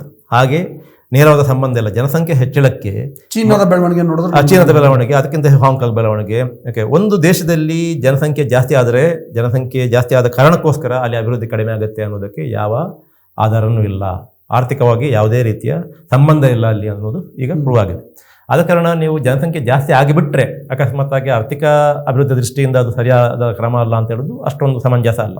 ಆದರೆ ಈಗ ಅವರ ಜನಸಂಖ್ಯೆ ಜಾಸ್ತಿ ಇದೆ ಅನ್ನೋ ಕಾರಣಕ್ಕೋಸ್ಕರ ನಾವು ಜನಸಂಖ್ಯೆ ಹೆಚ್ಚಿಸಿಕೊಳ್ಳೋಣ ಅನ್ನೋದಿದೆ ಅಲ್ಲ, ಅದೊಂಥರ. ಹಾಗಾದರೆ ಇನ್ನು ಎಲ್ಲರೂ ಅಂದರೆ ನಮ್ಮದು ಜಾಸ್ತಿ ಆಯ್ತು ಅಂದ್ರೆ ಮತ್ತೆ ಅವರು ಹೆಚ್ಚಿಸೋದು, ಅವ್ರು ಜಾಸ್ತಿ ಆಯ್ತು ನಾವು ಹೆಚ್ಚಿಸೋದು. This is an unending cycle. ಈಗ ಸಾಮಾಜಿಕ ಪರಿಸ್ಥಿತಿ, ಆರ್ಥಿಕ ಪರಿಸ್ಥಿತಿ ಹಾಗೆ ಇಲ್ಲ. ಇನ್ನೊಂದು ಉಪಪ್ರಶ್ನೆ ಏನು ಗೊತ್ತಾದ್ರೆ, ಈಗ ಈ ತಂತ್ರಜ್ಞಾನ ನೋಡ್ತಾ ಇದ್ರೆ, ಈ AI ಬರ್ತದೆ, ಆರ್ಟಿಫಿಷಿಯಲ್ ಇಂಟೆಲಿಜೆನ್ಸ್ ಬರ್ತಿರೋ ಸಂದರ್ಭದಲ್ಲಿ ಉದ್ಯೋಗಗಳು ನಷ್ಟ ಆಗ್ತವೆ ಅಂತ ಬಹಳ ದೊಡ್ಡ ಆತಂಕ ಇದೆ, ಪ್ರಪಂಚಕ್ಕೆ ಕಾಡ್ತದೆ. ಅಂತ ಸಂದರ್ಭದಲ್ಲಿ ಜನಸಂಖ್ಯೆ ಕೂಡ ಜಾಸ್ತಿ ಆದ್ರೆ ಅದ್ ನನ್ಗನ್ಸುತ್ತೆ ನಿಜಕ್ಕೂ ಅಭಿವೃದ್ಧಿಗೆ ಮಾರಕವಾಗಿ ಅಲ್ಲ ಸರ್. ಈಗ ಅಭಿವೃದ್ಧಿ ಅಂದ್ರೆ ಬರೀ ಅಭಿವೃದ್ಧಿ ಅನ್ನೋದನ್ನ ಕೇವಲ ಆರ್ಥಿಕ ಅಭಿವೃದ್ಧಿ ಅಂತ ಅಷ್ಟೇ ನಾವು ನೋಡ್ಲಿಕ್ಕೆ ಸಾಧ್ಯ ಇಲ್ಲ. ಒಂದು ಫ್ಯಾಮಿಲಿಯನ್ನ ನೋಡಿ, ಒಂದು ಕುಟುಂಬವನ್ನು ನೋಡಿ, ಆ ಕುಟುಂಬದ ಸ್ವಾಸ್ಥ್ಯವನ್ನು ನೋಡಿ. ನೀವು ಒಂದು ಮಗು ಇದ್ದದನ್ನೇ ನಿಮಗೆ ನಿಭಾಯಿಸಲಿಕ್ಕೆ ಆಗ್ತಾ ಇಲ್ಲ, ಅಬ್ಬಬ್ಬ ಅಂತ 2 ಇದ್ರೆ ಅವರು ತಂದೆ ತಾಯಿಗಳು ಹೈರಾಣಾಗಿ ಹೋಗ್ತಾರೆ. ನೀವು 3 ಮಾಡಿ 4 ಮಾಡಿ ಅಂತ ಹೇಳಿಬಿಟ್ಟು ಸ್ವಾಮೀಜಿಗಳು ಹೇಳೋದು, ರಾಜಕಾರಣಿಗಳು ಹೇಳೋದು. ನೀವು ಯಾವತ್ತಾದ್ರೂ ಒಂದು ಕುಟುಂಬದ ಬಗ್ಗೆ ಯೋಚಿಸಿದ್ದೀರಾ? ನಿಮಗೆ ಕೈಗೊಬ್ಬರ ಕಾಲಿಗೊಬ್ಬರ ಆಳಿದ್ದಾರೆ, ನಿಮಗೆ ಎಲ್ಲವೂ ಫ್ರೀಯಾಗಿ ಸಿಗುತ್ತೆ. ನೀವು ಮಗು ಹೊಟ್ಟೆಯಲ್ಲಿರುವಾಗಲೇ ನೀವು ಶಾಲೆ ಬುಕ್ ಮಾಡಬೇಕಾಗತ್ತೆ. ಹೌದು. ಈ ಕಡೆ ನಿಮಗೆ ಪಬ್ಲಿಕ್ ಎಜುಕೇಶನ್ ಸಿಸ್ಟಮ್ ಸರಿ ಇಲ್ಲ, ಪಬ್ಲಿಕ್ ಟ್ರಾನ್ಸ್ಪೋರ್ಟ್ ಸಿಸ್ಟಮ್ ಸರಿ ಇಲ್ಲ, ಪಬ್ಲಿಕ್ ಅನ್ನೋದು ಎಲ್ಲವೂ ಕೂಡ ಈ ದೇಶದಲ್ಲಿ ಮುಳುಗ್ತಾ ಇದ್ದಾರೆ. ಹೆಲ್ತ್ ಸಿಸ್ಟಮ್ ಸರಿ ಇಲ್ಲ. ನೀವು ಜನಸಂಖ್ಯೆ ಹೆಚ್ಚಿಸಿ ಅಂತಂದರೆ ನೀವೊಂದು ಫ್ಯಾಮಿಲಿಯ ದೃಷ್ಟಿಯಿಂದ ಯೋಚಿಸಿ. ಅದಲ್ಲದೆ ಈಗಾಗಲೇ ತಂದೆ ತಾಯಿಗಳು ಮತ್ತು ಮಕ್ಕಳು ಮಾನಸಿಕವಾಗಿ ಈ ದೇಶದಲ್ಲಿ ಇದೊಂದು ದೊಡ್ಡ ಟಿಕ್ಕಿಂಗ್ ಬಾಂಬ್ ಅಂತ ಈ ದೇಶದಲ್ಲಿ ಏನಾದರೂ ಇದ್ದರೆ ಈ ದೇಶದ ಜನರ ಮಾನಸಿಕ ಆರೋಗ್ಯ. ಮಕ್ಕಳು ಡಿಪ್ರೆಷನಲ್ಲಿದ್ದಾರೆ, ತಂದೆ ತಾಯಿಗಳು ಡಿಪ್ರೆಷನಲ್ಲಿದ್ದಾರೆ, ಅದಕ್ಕೆ ಕಾರಣ ಆರ್ಥಿಕ ಮತ್ತು ಸಾಮಾಜಿಕ. ನೀವು ಈ ಎಲ್ಲ ಬಹಳ ಕಾಂಪ್ಲೆಕ್ಸ್ ಆದ, ಬಹಳ ಕ್ಲಿಷ್ಟಕರವಾದಂಥ ಆರ್ಥಿಕ ಸಾಮಾಜಿಕ ಸಂರಚನೆಯ ವಿಚಾರಗಳಿಗೆ ಗಮನನೇ ಕೊಡದೆ ಅವರು ಆ ಕಡೆ ಯಾವುದೋ ಒಂದು ಸಂಘಟನೆಯವರು ಹೇಳೋದು ನೀವು ಜನಸಂಖ್ಯೆ ಹೆಚ್ಚು ಮಾಡಿ, ಇಲ್ಲಿ ಸ್ವಾಮೀಜಿಗಳು ಹೇಳೋದು ನೀವು 4 ಮಕ್ಕಳನ್ನು ಹಿಡೀರಿ, ಒಂದನ್ನು ನಮಗೆ ಮಠಕ್ಕೆ ಕಳಿಸಿ, ಇವರು ಚಂದ್ರಬಾಬು ನಾಯ್ಡು ಹೇಳೋದು, ಮತ್ತೊಬ್ಬ ಹೇಳೋದು ನಾವು ಜನಸಂಖ್ಯೆ ಹೆಚ್ಚು ಮಾಡಿ. ಏನು ಇದು? ಏನಾದರೂ ಈ ದೇಶದಲ್ಲಿ ಯೋಚನೆ ಮಾಡುವ ಶಕ್ತಿನೇ ದೇಶಕ್ಕೆ ಕಳೆದು ಹೋಗ್ತಾ ಇದೆ ಅನ್ನುವಂಥ ಒಂದು ಆಲೋಚನೆ ಬರ್ತಾ ಇದೆ ನನಗೆ, ಒಂದು ಆತಂಕ ಕಾಡ್ತಾ ಇದೆ ನಾನು. Thank you sir. ಇಷ್ಟೊತ್ತು ನಮ್ಮ ಜೊತೆ ಮಾತಾಡಿದಿರಿ, ಭಾಳ ಸುದೀರ್ಘವಾಗಿ ಮಾತಾಡಿದಿರಿ ಮತ್ತು ಭಾಳ ಸವಿವರವಾದಂಥ ಮಾಹಿತಿಗಳನ್ನು ನಮ್ಮ ವಾರ್ತಾಭಾರತಿ ವೀಕ್ಷಕರಿಗೆ ಕೊಟ್ಟಿದ್ದೀರಿ. ಥ್ಯಾಂಕ್ ಯು ಎಲ್ಲ ವೀಕ್ಷಕರಿಗೆ.